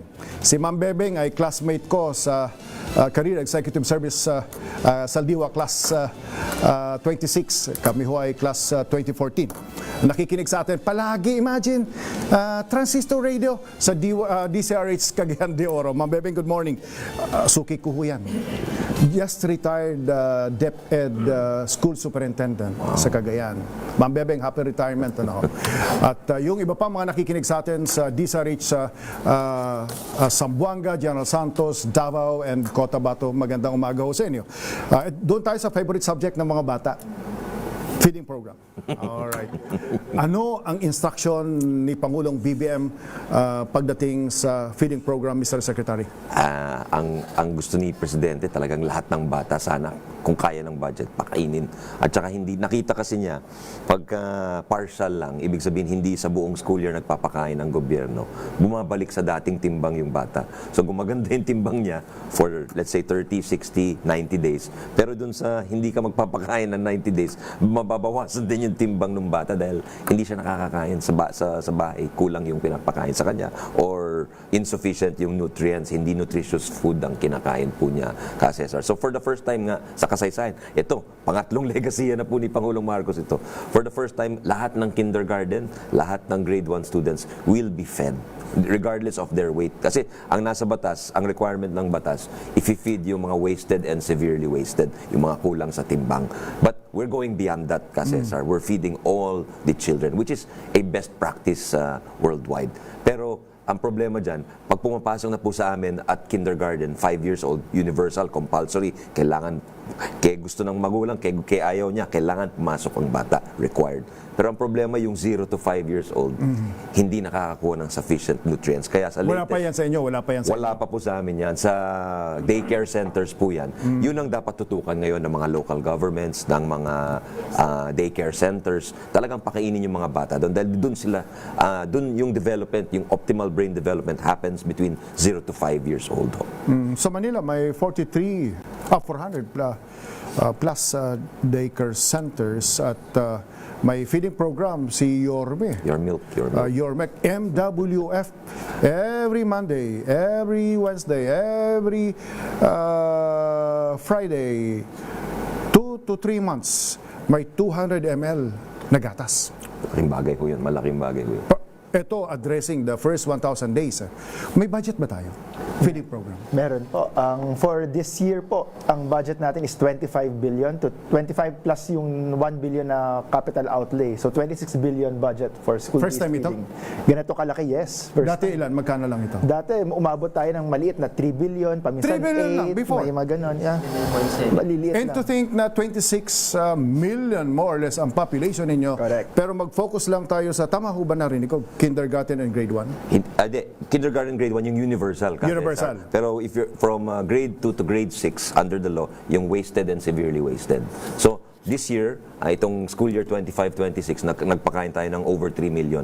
For 26-27, it's going to be 4.5 million children. So ganun yung increase, ganun karaming sa bilang ng mga bata na mapapakain. May dalawang pananalita na binanggit si Secretary Sani. Wasted and severely wasted. Ano ho ito? Ito po yung kulang sa timbang ho. Which means tinitimbang na ngayon ang mga estudyante? Opo. Yan yung binanggit natin yung... So, mandatory ito? Opo. Yes. Opo. Pero titimbang ka? Matrabaho ho yun sa mga Tinimbang pero kulang. Correct. Tama yun. Tapos nakikita kung anong impact nito. Yes. May panibago ngayong data kayo kung anong mga interventions na susundin. So from 3 billion, under the Marcos administration, Junior, 25 billion. Yes. Alisin mo yung capital outlays, more or less 24 billion. 25. 25 billion. So may iba pa yung capital outlays dito? Yes, iba pa po. Okay. Anong klaseng feeding program ito? Anyone? Yes. Asik Roger. Dagdagan ko lang yung sinabi ni Sec sa ni Yusek Edson. Maraming first time po dito sa feeding program. first time nating ma-hit yung 25.6 billion. Kasama yung capital outlay. Ano po yung capital outlay? Kasi ang gusto po ni PBBM sa ni Seksani, hot meal na ang offer natin sa mga bata rather than itong mga food packs na itong mga maliliit na Nutribans. So pero kailangan natin, bago tayo makapagbigay ng hot meal, kailangan natin ng kitchen. Ulitin natin kitchen. Yung maliliit na Nutriban yan, ngayon na yan. Nung panahon natin dalawa, ngayon po. Yusek Willie, ang Nutriban lang ganito. Off the air, kinikwento ko kay Seksani o mga nakikinig sa atin. O sa mga naghihina nyo ba, may mga classmates, may GC ho kami sa Partido National High School. Very active ang GC namin. Maraming teachers doon. Lahat kami naka-experience ng Nutriban. So ang reference namin ng Nutriban, ganito kalaki. So ngayon ilan? Burger King. Big Mac pala nung araw. Big Mac. Pero nung panahon kasi namin, Nutriban lang. Walang iba. May kinento ko kay Seksani. Medyo maswerte kami mga bata noon, Seksani. Kasi katulong kami sa pagluluto ng kamote tops. Talbos ng kamote, ilalaga sa malaking kaldero. Aalisin mo yung dahon, palalamigin mo, lalagyan mo ng ice, lalagyan mo ng kalamansi. Sa classroom, yun na ang aming drink. Kaya may laban kami eh. Very healthy. Seksani eh. Hindi kami mga sakitin ng mga panahon na yon. Tsaka, batuhin man kami ng teacher namin, hindi namin nireklamo mga teacher namin. Mahirap na ho ngayon. Hindi namin Yun ang daing ng mga teacher ngayon, hindi na daw pwedeng pagalitan yung mga This is honest to goodness. Ito, totoong kwento ito, Seksani. Maingay ako sa school. Maingay ako. Nagalit yung teacher ko. Miss Amparo de Luna. Nagalit teacher ko. Ma'am, nagalit teacher ko. Sabi ng teacher ko, i-memorize mo ito. I Am a Filipino by Carlos P. Romulo. I-recite mo sa ating homeroom class. Pinag-recite ako. Sek. Nung nag-recite ako, mas matinding parusa ang ibinigay sa akin, Seksani. Lumabang ka sa Campus Intramurals. Nanalo ako. Mas matindi ang parusa sa akin. Lumabang ka sa district. Ilalabang ka ng school sa probinsya. Ilalabang. Taon-taon. Dahil sa teacher ko na nagalit sa akin. Alright, ano ang feeding program na bago natin ngayon? Kasi sa gusto ko lang biglang diin yung capital outlay na 1 billion. So, ngayong taon po magbibuild ang DepEd ng mga central kitchen sa bawat division natin. So, may central kitchen na. Is this new? Bago po ito na pupunduan talaga ng gobyerno. Public schools? Public school po. Halimbawa, San Jose Central School, magkakaroon ng central kitchen. Ngayon po, sa una, 1 per division po muna. Like po siyang Camarines Sur, isa muna siya para maging model siya. Para siyang commissary. Parang ganun po. Commissary and model din, prototype. Alright. Tapos po, itong central kitchen can serve up to 10 schools na malalapit sa kanya. Tapos, kasama po ng central kitchen, isa pong utility vehicle na pwedeng magdala ng mga foodstuff sa karatig ng mga schools. So ito yung bago? Ito yung bago po. Kailan ina-expect natin matapos ito? Actually po, yung pera nasa baba na, i-download pa natin, di ba, Yusek? Ilang school divisions tayo sa buong Pilipinas? 220 less BARM. Kasama ba ito sa infra na hiwalay pa? Hiwalay pa? Hiwalay pa. Kasama ito sa 65 billion? Hiwalay pa rin? Hiwalay. First time. It's not the first time na magkaka-central kitchen kasi yung mga ibang LGU, Valenzuela has a central kitchen. You need to see this to its logical conclusion. Pasensya na ho. Hindi ho kami nag-usap. Wala akong kausap kahit sino rito. Ang advocacy ko, ang secretary ng DepEd, goes beyond politics. Kung akong presidential candidate, dapat maliwanag ang aking kampanya. Kung maganda ang performance, stays. Beyond politics, professional. Para itong mga ganito, tuloy-tuloy. Kasi, alam mo naman yan eh. Mayroon tayong negative mindset sa Pilipino. Sabi ni James Fallows sa kanyang monthly Atlanta article, the damaged culture. Bagong hari, bagong ugali. Kung minsan dito sa Pilipinas, itong focus na ito nawawala. Tapos yung familiarity ng concept of operation dapat built-in tuloy-tuloy at least in the next 10 years, hindi ba? So yung kitchen natin, central kitchen natin in 220 divisions should be completed when? Hopefully by the end of December or early next year po yun. Procure na tayo. Build na po yan. Build na ito. So anong kakailangan din natin dito, Secretary? Yung equipment. Bali po, approved na yung detailed engineering nito. Tapos Detailed engineering design. Tapos yung the DAD. program of works po, approved na rin siya. So, ano na lang po, ibababa na lang po namin sa baba yung pag-implement. So, bali, decentralized po yung pag-implement ito. Which is good. Kung dinicentralize nyo ang classroom construction, ito din ay decentralized din. Many things were in the department, kasi so you mentioned executive function. That's, I think, the larger an organization gets, you must, the larger your the delegation must also become. Alam nyo, Yusek Fat, may tendency yung cabinet secretaries I should know everyone. Lahat yung trabaho central office So you're saying dine-decentralize na ito? Yes po. Parang performance service level monitoring na lang kayo. Kasi sir, pag tinanong mo si Yusek Willie, 30 years na yan sa department, nung siya'y superintendent, bibili na ng ballpen ng isang principal. Nung siya'y principal, bibili siya ng ballpen, magpapaalam pa siya sa regional director niya. Para bumili ng ballpen at saka ng chalk. Tama yun. Ngayon, kawawa yung Bicol. Because yung lugar ko is about 200 kilometers to Legazpi. Hindi na makaabot. Baka once a year lang siya nakapunta doon. Tsaka yung procurement process pa. So this one is decentralized. Opo. Division po ang mag-i-implement niyan. Saka, isa pa, yung CESAR yung bago ngayon, kagaya ng classroom, pwede ng LGU po ang mag-implement ng feeding program. So, kung halimbawa, interesado si Mayor or si Governor, magsasign lang ng agreement, MOA, and then we will transfer the money to them. Maliwanag lang yung service standards ko, ano yung deliverables. Yes po. We will enforce the service standards. Ito ang sa Las Piñas, ito dapat ang sa San Fernando, Pampanga, ito dapat ang sa San Fernando, La Union. Kung ano ang feeding program frequency, kung ano ang klaseng pagkain, dapat pare-pareho. Parang ganun ba yan?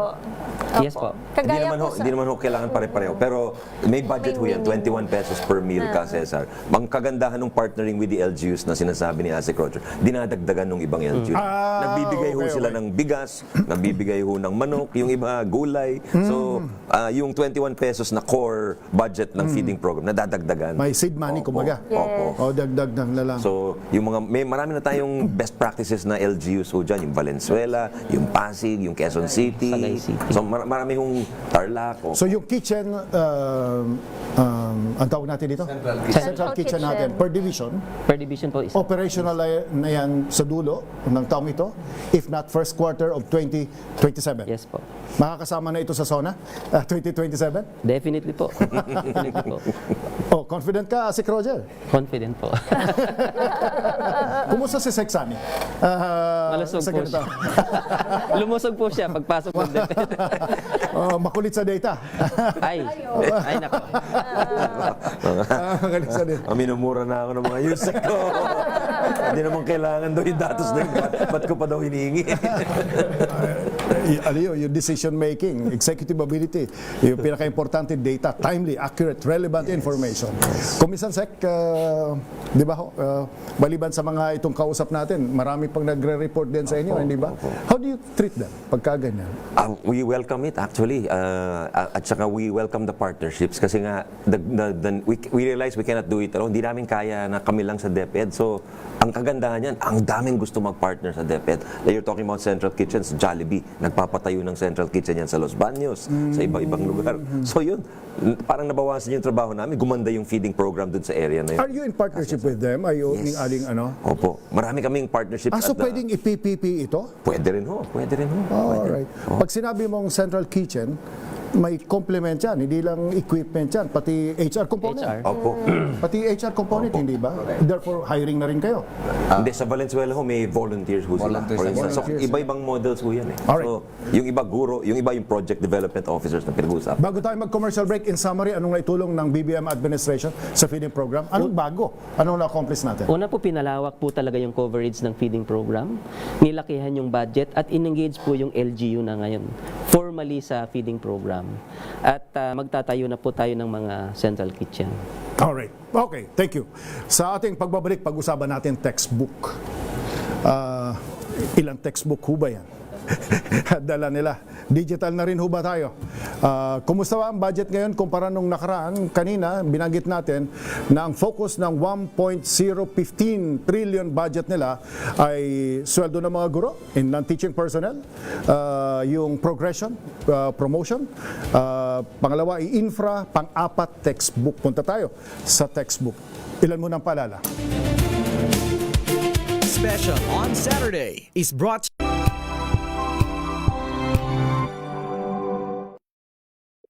Hello, Washi! Laundry day na naman! Yay! Anong meron? Mancha ng chocolate, putik, may libag pa! Kaya natin yan! With Pride Washing Machine Detergent, may triple stain-away formula. Tanggal ang makapit, madikit, at malupit na dumit mancha. Kaya easy-easy ang labada. Mula noon hanggang ngayon! All you need is pride. All you need is pride. ACS. Maulan man, no worries na amoy kulong ang damit. Charm, Fab, Con, pangong kumakabloom. Tanggal amoy kulog sa bango ng charm. Kaya gamit ko, Charm Fab Con with Bloom Fresh technology. Kills 99.9% of kulob-causing bacteria. May aroma burst pa of thousands of flowers and berries. Ang sampay sa loob, no amoy kulob. Pangong kumakabloom sa charm. Charm Fab Con. ACS. Sa lahat ng bagay, simula pa lang, siguraduhing max protection na. Kasi pag kulang ang proteksyon, baka madaling masira. Sa ngipin, dapat may max protection din. Max Alaga ng Unique Toothpaste. With Max Protect Formula, helps stop cavities before they start, while keeping breath fresh. Try Unique Maximum Fluoride Protection. Para Max Alaga, Max Protektado. ACS.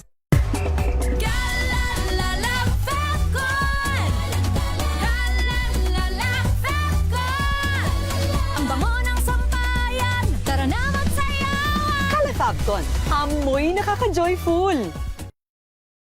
Ito nga pala si Kuya Jobert at ako isang komedyanteng Pilipino. Ako ngayon ay nandito na sa Calgary, Alberta, syempre sa Canada, and this is my MX3 story. Let's go! Medyo nagkakaedad na ako. Gusto ko rin syempre puro organic. Nagja-jogging ako, nagba-basketball ako. Pero syempre, alagaan mo yung binigay sa'yo ng Diyos na katawan. Yun, MX3. MX3, dito ako believe. Mahalagang paalala, ang MX3 capsule ay hindi gamot at hindi dapat gamiting panggamot sa anumang uri ng sakit.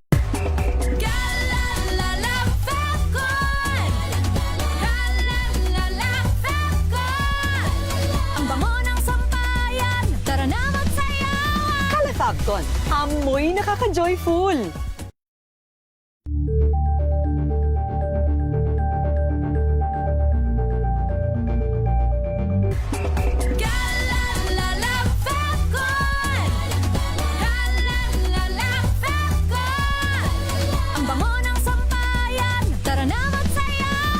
Fabcon, amoy nakaka-joyful!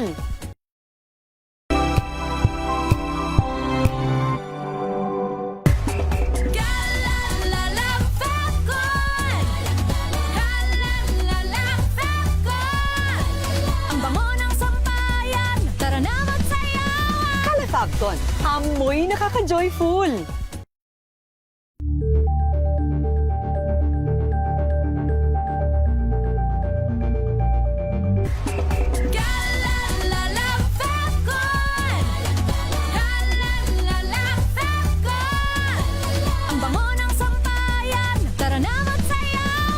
Fabcon, amoy nakaka-joyful!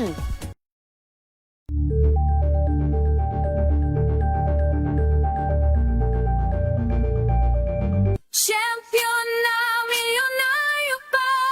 Pagkakataon mo na namang manalo ng 1 million pesos. Tax-free! Dahil eto na naman ang champion na milyonaryo pa! At ngayon, may papremyo na rin kami para sa inyong mga suking sari-sari stores. Ilagay sa isang malinis na papel ang iyong complete name, age, address, contact number at pirmahan. Maaari din ilagay ang iyong suking sari-sari store at ang kanilang address at contact number. Ilagay sa isang white legal-sized envelope na nakipag na rin man sa mga required proof of purchase o POP. Ang tamang bilang ng empty sachets, wrappers o mga pouch ng mga sumusunod na makikita sa official official website and Facebook page ng Champion na Milyonaryo Pa, Champion Bar, Champion Powder, Champion Liquid Detergent, Champion Fabric Conditioner, Champion Dishwashing Liquid at Champion Dishwashing Paste. At sa labas ng envelope, ilagay ang Champion na Milyonaryo Pa, ang POP na ginamit at ang MBC radio station na iyong pinakikinggan. Ihulog ang iyong entry sa mga drop boxes na matatagpuan sa iyong mga favorite MBC radio stations. Mas maraming entries, mas malaki ang chance mong manalo. 1 million pesos tax-free ang pwede mong mapanalunan sa Grand Draw. Libo-libong piso ang ipamimigay sa mga weekly draws na gaganapin sa mga MBC stations nationwide. At may pa-champion gift box pa para sa iyong suking sari-sari stores. Champion na Milyonaryo Pa. Brought to you by Champion. Walang gimmick, tapat po sa inyo.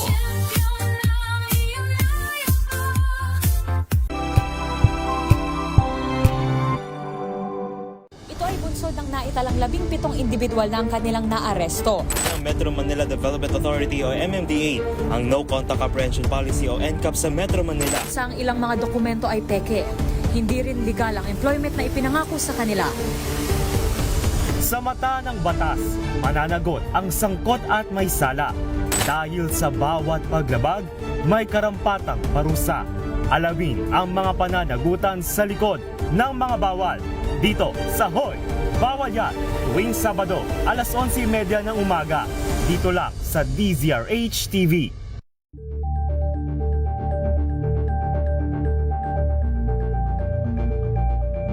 Tumunog na ang gandingan.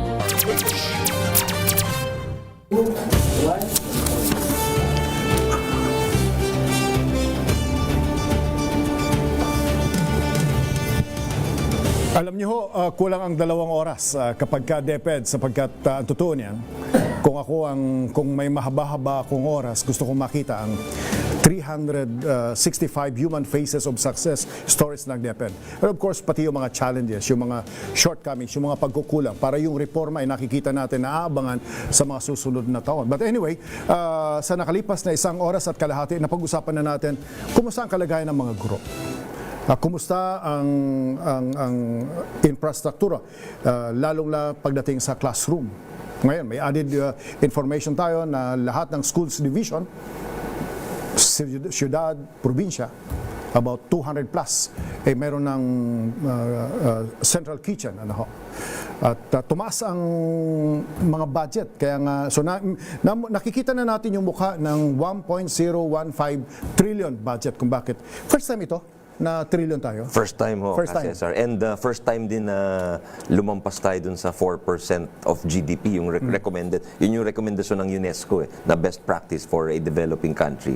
Yung sa laki ng ekonomiya, yung GDP, Gross Domestic Product, kailangan 4 to 6%. Umabot tayo ng 4.3 or 4.4%. Alright. Dati 2-3% lang tayo. Okay, so mas mataas tayo. Opo. Kaysa doon sa global standard. Well, pasok tayo doon sa range kasi yun 4 to 6%. Opo. Pasok tayo ron. Yes. At ang sapay ng national budget, umabot ba tayo ng 15%? More or less. I think so. Yes. So which means we're still, based on Constitution, should be the biggest. We have the highest budgetary priority is the wording of the Constitution. Balikan ko yun si Teacher Maria Chavez. Sa mga kabubukas ng radyo at television, si Teacher Maria Chavez. So babalikan ko uli siya. Teacher 1, naging Teacher 4. At least nadagdagan ng 7,000 pesos ang kanyang monthly compensation. Pero hindi yan ang buong kwento. Maliban sa kanya, about 82,000 pa na katulad niya ang na-promote. That means 82 families nationwide. 82 classroom. Medyo mas maginhawa ang pagtuturo, less pressure. Maliban pa sa kwento kanina ni Sexani na yung load nila, at least yung mga reportorial, 57%. Did you say 57% na bawas? Therefore, mas makaka-concentrate na sila quality time sa mga guro. Balikan natin si Teacher Maria. Maliban sa sweldo, ano pa ang nakukuha ng teacher na yun? Marami po. Sige nga ho. Pwede mang pa-burger tayo later. Clothing allowance po. Dati po yun, 5K lang po. Ngayon po, naging 7,000. Yes po. Okay. Teacher's allowance po yun. Tapos, yung chalk allowance po. Yun yung teacher's allowance. Opo. Ang laki po ng tinaas ng... 500 lang nung araw yun kasi, sir. 500 lang. Ngayon po, 10K Dati na ba po. kayo bumibili? Dati ba tinutulungan yung gobyerno at kayo bumibili ng Abonado chalk? pa sila dati, kasi Pa kasi yung mga materials pa po sa pagtuturo, doon po namin kinukuha sa Okay. budget na po yun. Okay. Tapos yung pera na 2K, Mm-hmm. 2,000, and then meron naman pong kaabang-abang. SRI.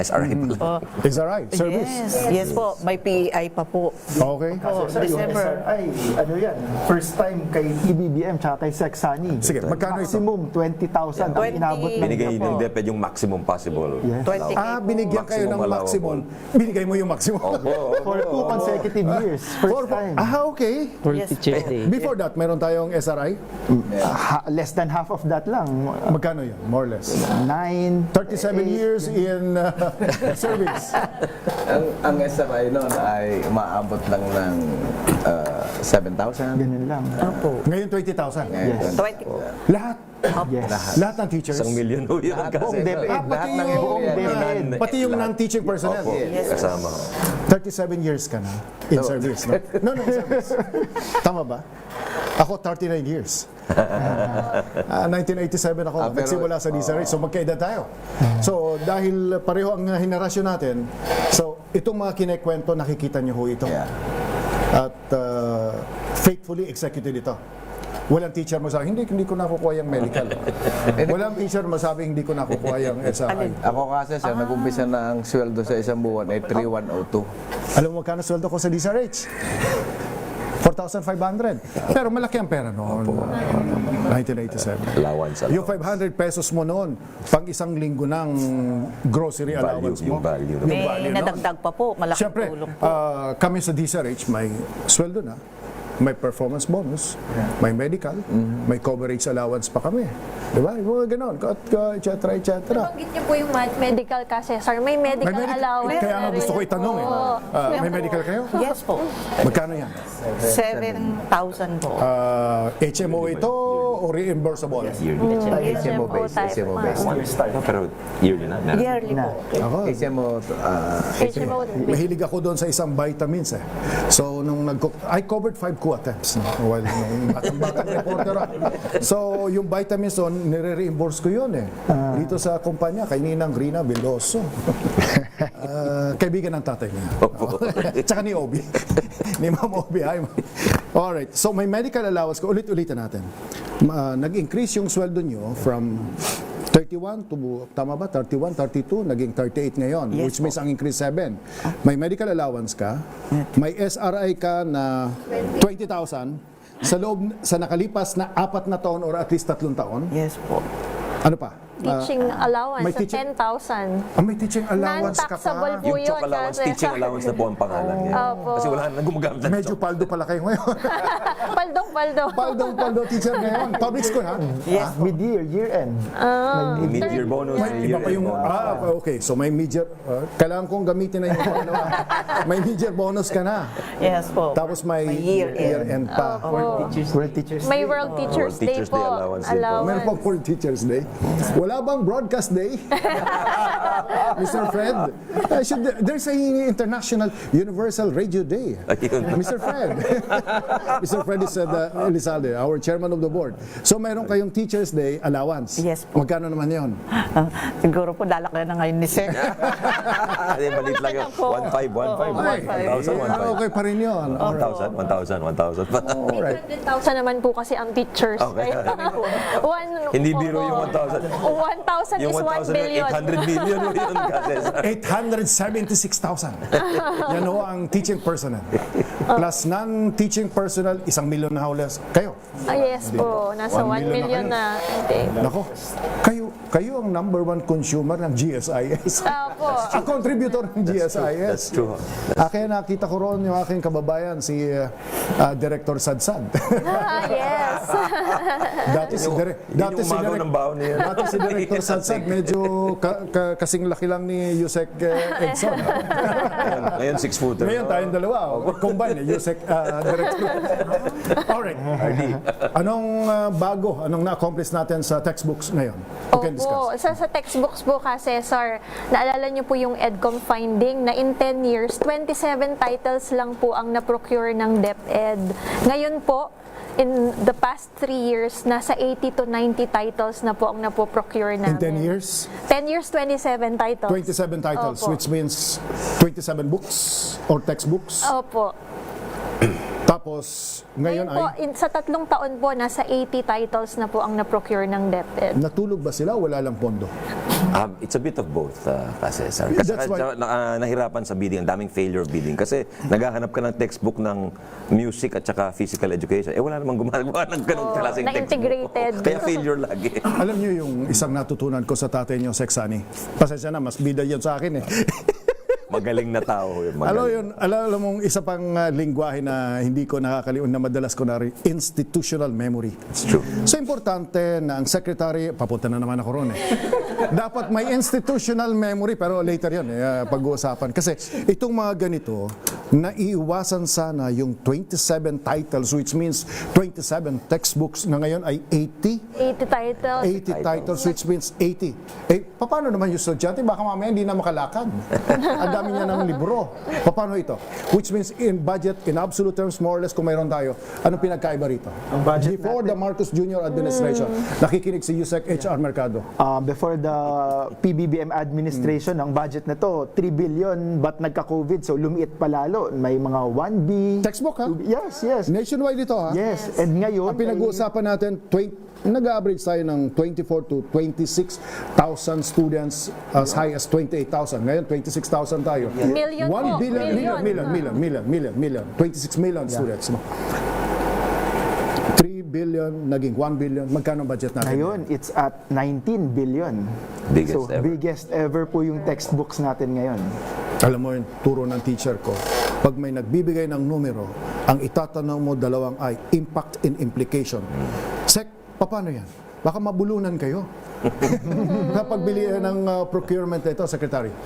Yes, we're conscious ho tayo dyan na kailangan gastusin yung pera dahil yan, sisingilin kami ng Kongreso for the next budgetary year. Kasi alam mo naman yung terms na utilization, ginamit mo ba ng tama yung budget ninyo? Tsaka madalas iyon ang tinatanong mo sa kanila. Opo. Nung nandun kayo sa kabilang, nung kayo nasa Senado, yun ang tinatanong niyo sa kanila. At pag hindi maganda ang sagot, bawas ang budget ho ang resulta niya. Kaya very conscious ho kami. And ang kagandahan niyan, not only the textbooks na binanggit ni Yusek Fatima, pati yung tinatawag na SLR, what is that? Supplementary Learning Resources. Ibig sabihin yung libraries na hindi na renew over time, bumibili tayo ng bagong libro at sinastock natin para yung gusto magbasa sa library. Kasi nung araw, ako kasi sir, hilig ko yan eh. Dahil aircon yung library namin. Kaya yun lang ang air condition eh. Kaya mahilig pag lunchtime, nagbabasa ho ako. Talaga nagpapalamig ho ako. Pero at the same time, nagbabasa ho ako. So, we want the same thing for our children. At saka yung libro, hindi one is for 4 years. Kasi hand me down eh. Kaya yung bata hindi nasusulat may pag-aaral ka, CESAR, na yung retention ng isang bata is 2/3 more kapag siya yung sumusulat. So now we're encouraging kids to write on their workbooks, sulatan nila para engage sila dun sa materyales nila. So, ang goal natin is one student, one textbook. Si Sexani, pumapasok sa library sapagkat yun ang aircon. Ako pumapasok sa library dahil nandun yung crush ko. Kung ang crush mo ay matalino at studios, nahahawaan ka. Napipilitan ka rin magbasa. Pero, seriously, 27 naging 80 titles ang na-procure ninyo within 3 years. Ang ibig sabihin dito, pati yung data, yung knowledge claims, hindi na mga obsolete kung sakasakali. Sapagkat yung data mabilis magbago. So, itong ginagawa natin ay in effect, logical consequence, mas mabuti sa mga bata. Hindi lang dumami yung kanyang textbook na, paano ito? Tama ba yung narinig ko na dati ang textbook ay hindi mo pwedeng sulatan sapagkat gagamitin pa ng susunod sa iyo? Tama ho ba? Tama ho yun. Tama yun. Anong instruction dito ng ating Pangulo? Ngayon, hindi, sabi niya, dapat isang bata, isang textbook, kanya yun. Pwede niyang iuwi yun, pwede niyang sulatan yun. Parang private school. Opo, parang private school. Private so, lahat nung nai-enjoy, tama, nabanggit niyo yan maganda ka, CESAR. Kasi dati sa private school, may tutor tayo. Ngayon, sa public school, pati sa public school, may tutor na tayo under the ARAL program. Dati sa private school, kanya-kanyang libro. Ngayon, sa public school, ganun din sana. Lahat ng benepisyo parang walang distinction kung ano yung kagandahan ng private education. Dapat ganun din po sa pang-publikong edukasyon. In summary, Yusek Edson, anong reform ang nakita natin sa textbook pagdating sa budget? So tumaas po sobra ang budget natin. That's number one. Number two, yung procurement po natin ngayon, mas pinabilis natin. So ang pangatlo, syempre, yun nga, magkakaroon na po yung workbooks yung mga bata. So yun, pwede nilang sulatan, pwede nilang iuwi. So yun yung mga first na mga nangyayari ngayon sa administration na po nito. 37 years in service.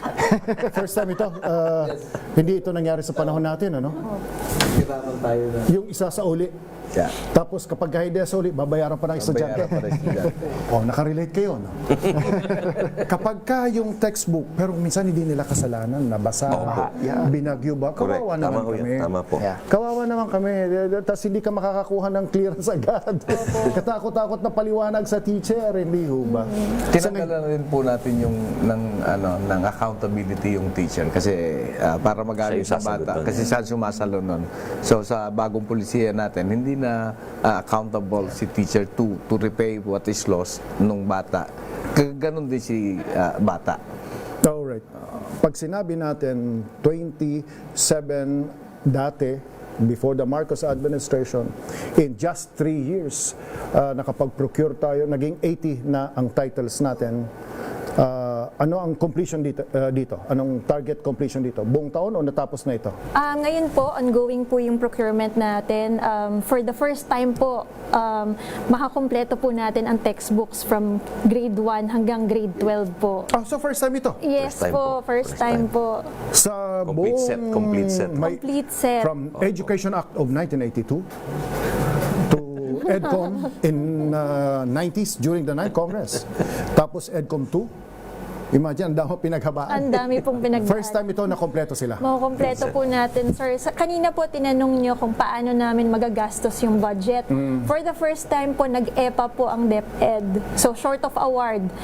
Pag lumabas po yung NEP, meron na kaming budget for textbooks. Sinimulan na po namin ang procurement process. Nanay, tatay, ang ibig sabihin ng EPA, early procurement, ang ibig sabihin nito, halimbawa 2027, kailangan mong bumili ng mga ganitong textbook. Ngayon pa lang November, December, pwede mo nang i-procure. Tapos i-award mo yan para hindi na nabawasan. Opo. Minimum procurement timeline is 28 days. Nakabawas ka na ron. Siyempre, ipoproduce mo pa, i-distribute pa yan. Yes. Ilang school ulit tayo nationwide? 46, almost 46,000. Not counting BARM, CESAR. Why is that? That's they have their own ministry under the BARM law. May sarili silang MBHTE, Ministry of Basic and Higher Technical So Education. 42,000 schools. 45,000. Almost 46,000 schools. Ang dami yung binabantayan, Sek. Marami po. You cannot afford to be sitting in your office 1 month or 1 week. Ay, hindi ho. Panay ang ikot. Even the USEX and ASEX, inutusan ko na rin na umikot ho sila kasi ayaw namin sabihin na detached yung central office from the realities on the ground kasi, sir. So, yun ang instruction natin. At every week, in the last week, galing kaming Davao Occidental. Dulo na, nakikita mo na yung Indonesia eh. Dulo na ng Pilipinas, so yun. Imagine si Minister Onofre Corpus. The Corpus, yes. Hindi ko ho siya nakita hanggang hindi ko siya nakita o at least nabalitaan, hindi ko nabalitaan nung ako'y nag-aaral ng elementary at high school. So naikot niyo ho ba ang buong Pilipinas na? O marami pang iba? Marami pang kailangan puntahan ka, Cesar, but I can say I've been to all the regions, pero all provinces, malapit na. Alright, sa ating pagbabalik, sabi ko naman sa inyo, may 56 commercial ako hanggang alas 9. Sa ating pagbabalik, pag-usapan natin, the elephant in the room sa maraming lugar, kumusta ang kalidad ng mga bata ngayon? At anong yugto ng ating kasaysayan? Nakikita natin na yung mga national achievement test na mga katulad niyan ay gaganda na ang percentage. Ano ba ang utos dito ng ating Pangulo sa kasalukuyang namumuno ng Department of Education? Ilan mo ng paalala?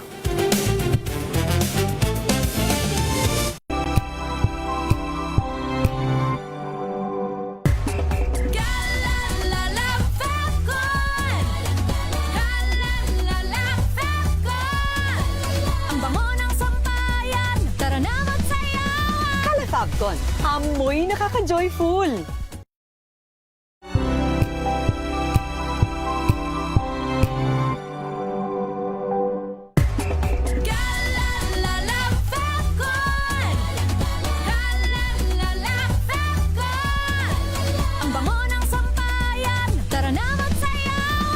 Fabcon. Amoy nakaka-joyful!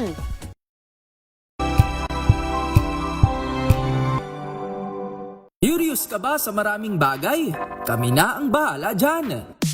Aalamin, tutuklasin at bibigyang linaw namin ang mga katanungang bumabagabag sa inyong isipan. Sa programa kung saan ang bawat sagot ay galing lamang sa mga eksperto. Ang Expert's Opinion, tuwing linggo alas 3 ng hapon, dito lang sa CESAR TV.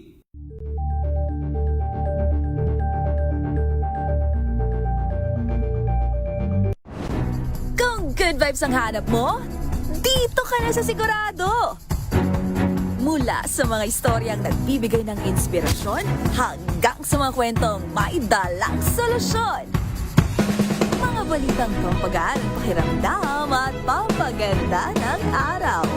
Hindi lang ba sa good news, kundi the better news. Mula Lunes hanggang Biyernes, 1:00 ng tanghali sa DZRH TV.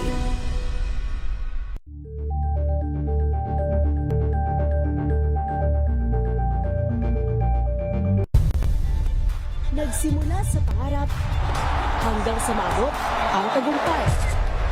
Iba't ibang kwento, iba't ibang mukha ng atletang Pilipino. Mas pinatindi, mas pinalakas, at mas pinaaksyon sa Match Point tuwing Sabado, 12:30 ng tanghali sa DZRH TV. Visayas at Mindanao at maging sa ibang bansa. Luzon, Visayas, Mindanao. Una sa Pilipinas. Una sa Pilipino.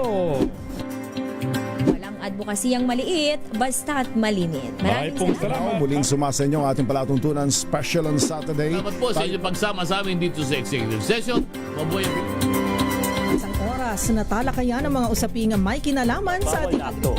Idulog nyo na yan dito sa Hoy. Bawal yan.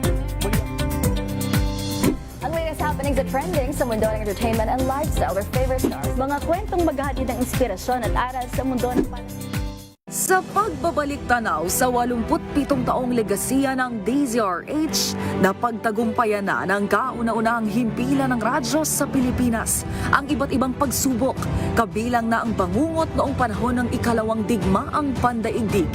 Impormasyong naihatid ng himpilang KZRH ang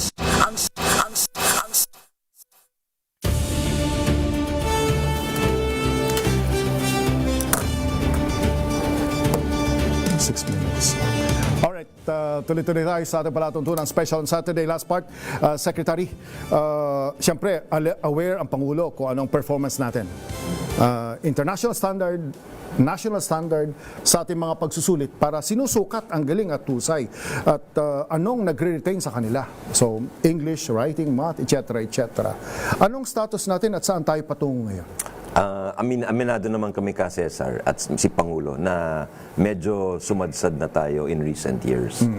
Kung makita mo yung PISA 2019, that's the assessment test na international across the world, last tayo. 2022, third from last.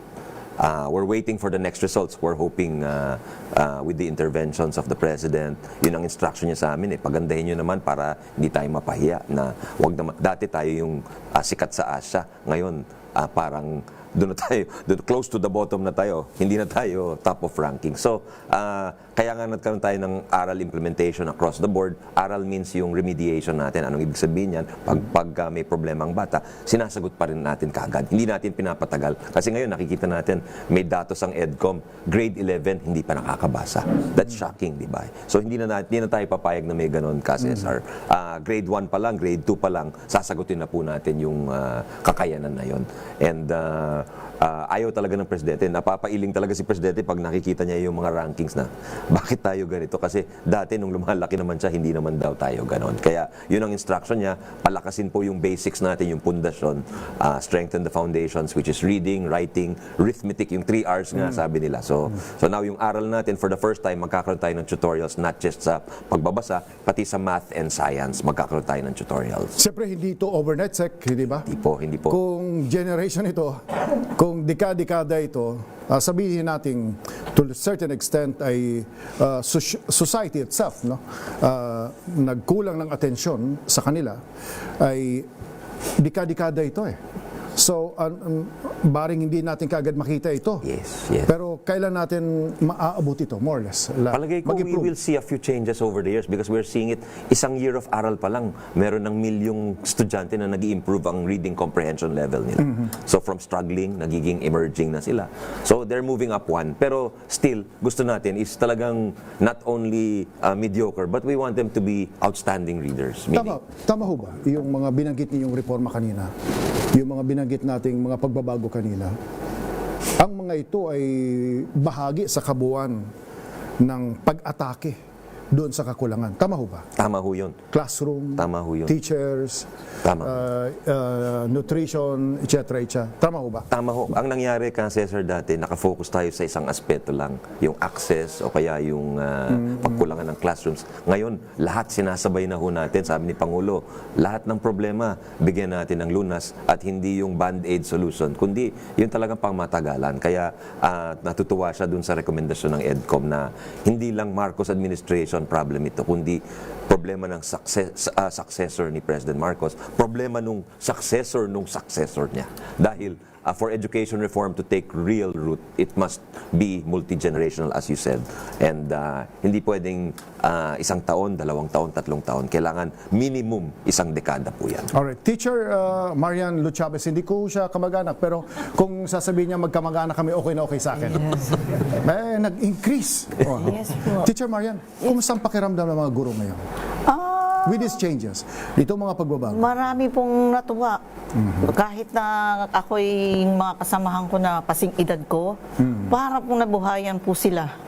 Dahil po sa bagong pamamaraan ng DepEd, tsaka yung mga programa pong inilabas po nila. Okay po. Masayang-masaya po. Alright. Okay. Wala na tayong oras. Bagyan natin ng pagkakataon si Sexani para kausapin ang ating mga kababayan. Mr. Secretary, in summary, ano ba ang nagawa ni Pangulong BBM sa kanyang 4 na administrasyon sa sektor ng edukasyon, lalong-lalo na sa basic education? Maraming salamat sa oportunidad ka, Cesar. Ang masasabi natin, sinabi ni Pangulong Marcos sa nakaraang SONA niya na ang edukasyon ang nasa rurok ng kanyang mga administrasyon. Ibig sabihin siya yung highest priority. At nakikita natin ito dahil gagawa ho tayo ng libo-libong mga classroom, bibili tayo ng libo-libong mga daang libo na mga libro para sa ating mga kabataan, aalagaan po natin ang ating mga guro, bibigyan natin ng mga panibagong equipment, bibigyan po natin, papakainin po natin ang ating mga bata para kompleto po, kumbaga sa pagkain kompletos recados po tayo rito. At dapat ipatuloy po yan. Hindi lang po, sabi ni Pangulo, kung sino man sumunod sa kanya, kailangan ipagpatuloy ang reforma sa edukasyon. Alright, Sec, siguro 3 months from now, isa sa mga USECs nyo, iimbitahan ko ulit dito para nakikita natin sa iba pa. Marami tayong mga topics. Ang dami ko hong inihanda. Nakalima lang ho ako ngayon. Mayroon pa ho akong 10. Anyway, Yusek Edson, maraming salamat sa iyo. Salamat po. Ang projection natin, mas tataas pa yung budget by 2027. Hopefully tataas. Yung 3 billion yes, na feeding program na naging 19 billion, tataas pa yon. Hopefully.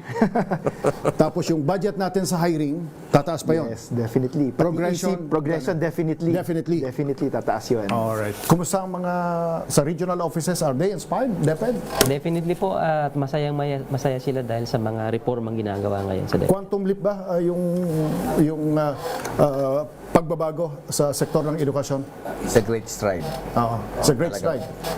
Napakalaking talon. Yusek, we focus on the quality. Opo, tama ba? opo. Doon na kayo nakafocus ngayon? Yes, sir.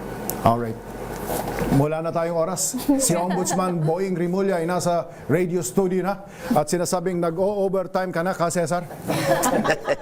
Maraming salamat ho sa inyong pagsubaybay sa tweet, sa text messages, sa YouTube channel, DZRH Television Facebook, DZRH News Facebook, mga nanonood sa atin sa cable TV at radio stations. Hoy, malapit na kami mag-migrate sa free-to-air TV. Very soon, abangan ho nyo yan. Maraming salamat. Magandang umaga ho sa inyong lahat. Ako po si Cesar Chavez at ito ang Special on Saturday.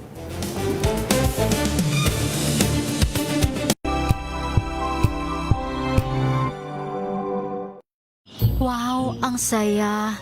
Isang barangay na labada, puro mancha pa. Goodbye, pahinga. Mommy, isang laba lang yan sa Pride Bar Blue. May powerful stain-away enzymes na malupit sa dunit mancha. At di masakit sa kamay.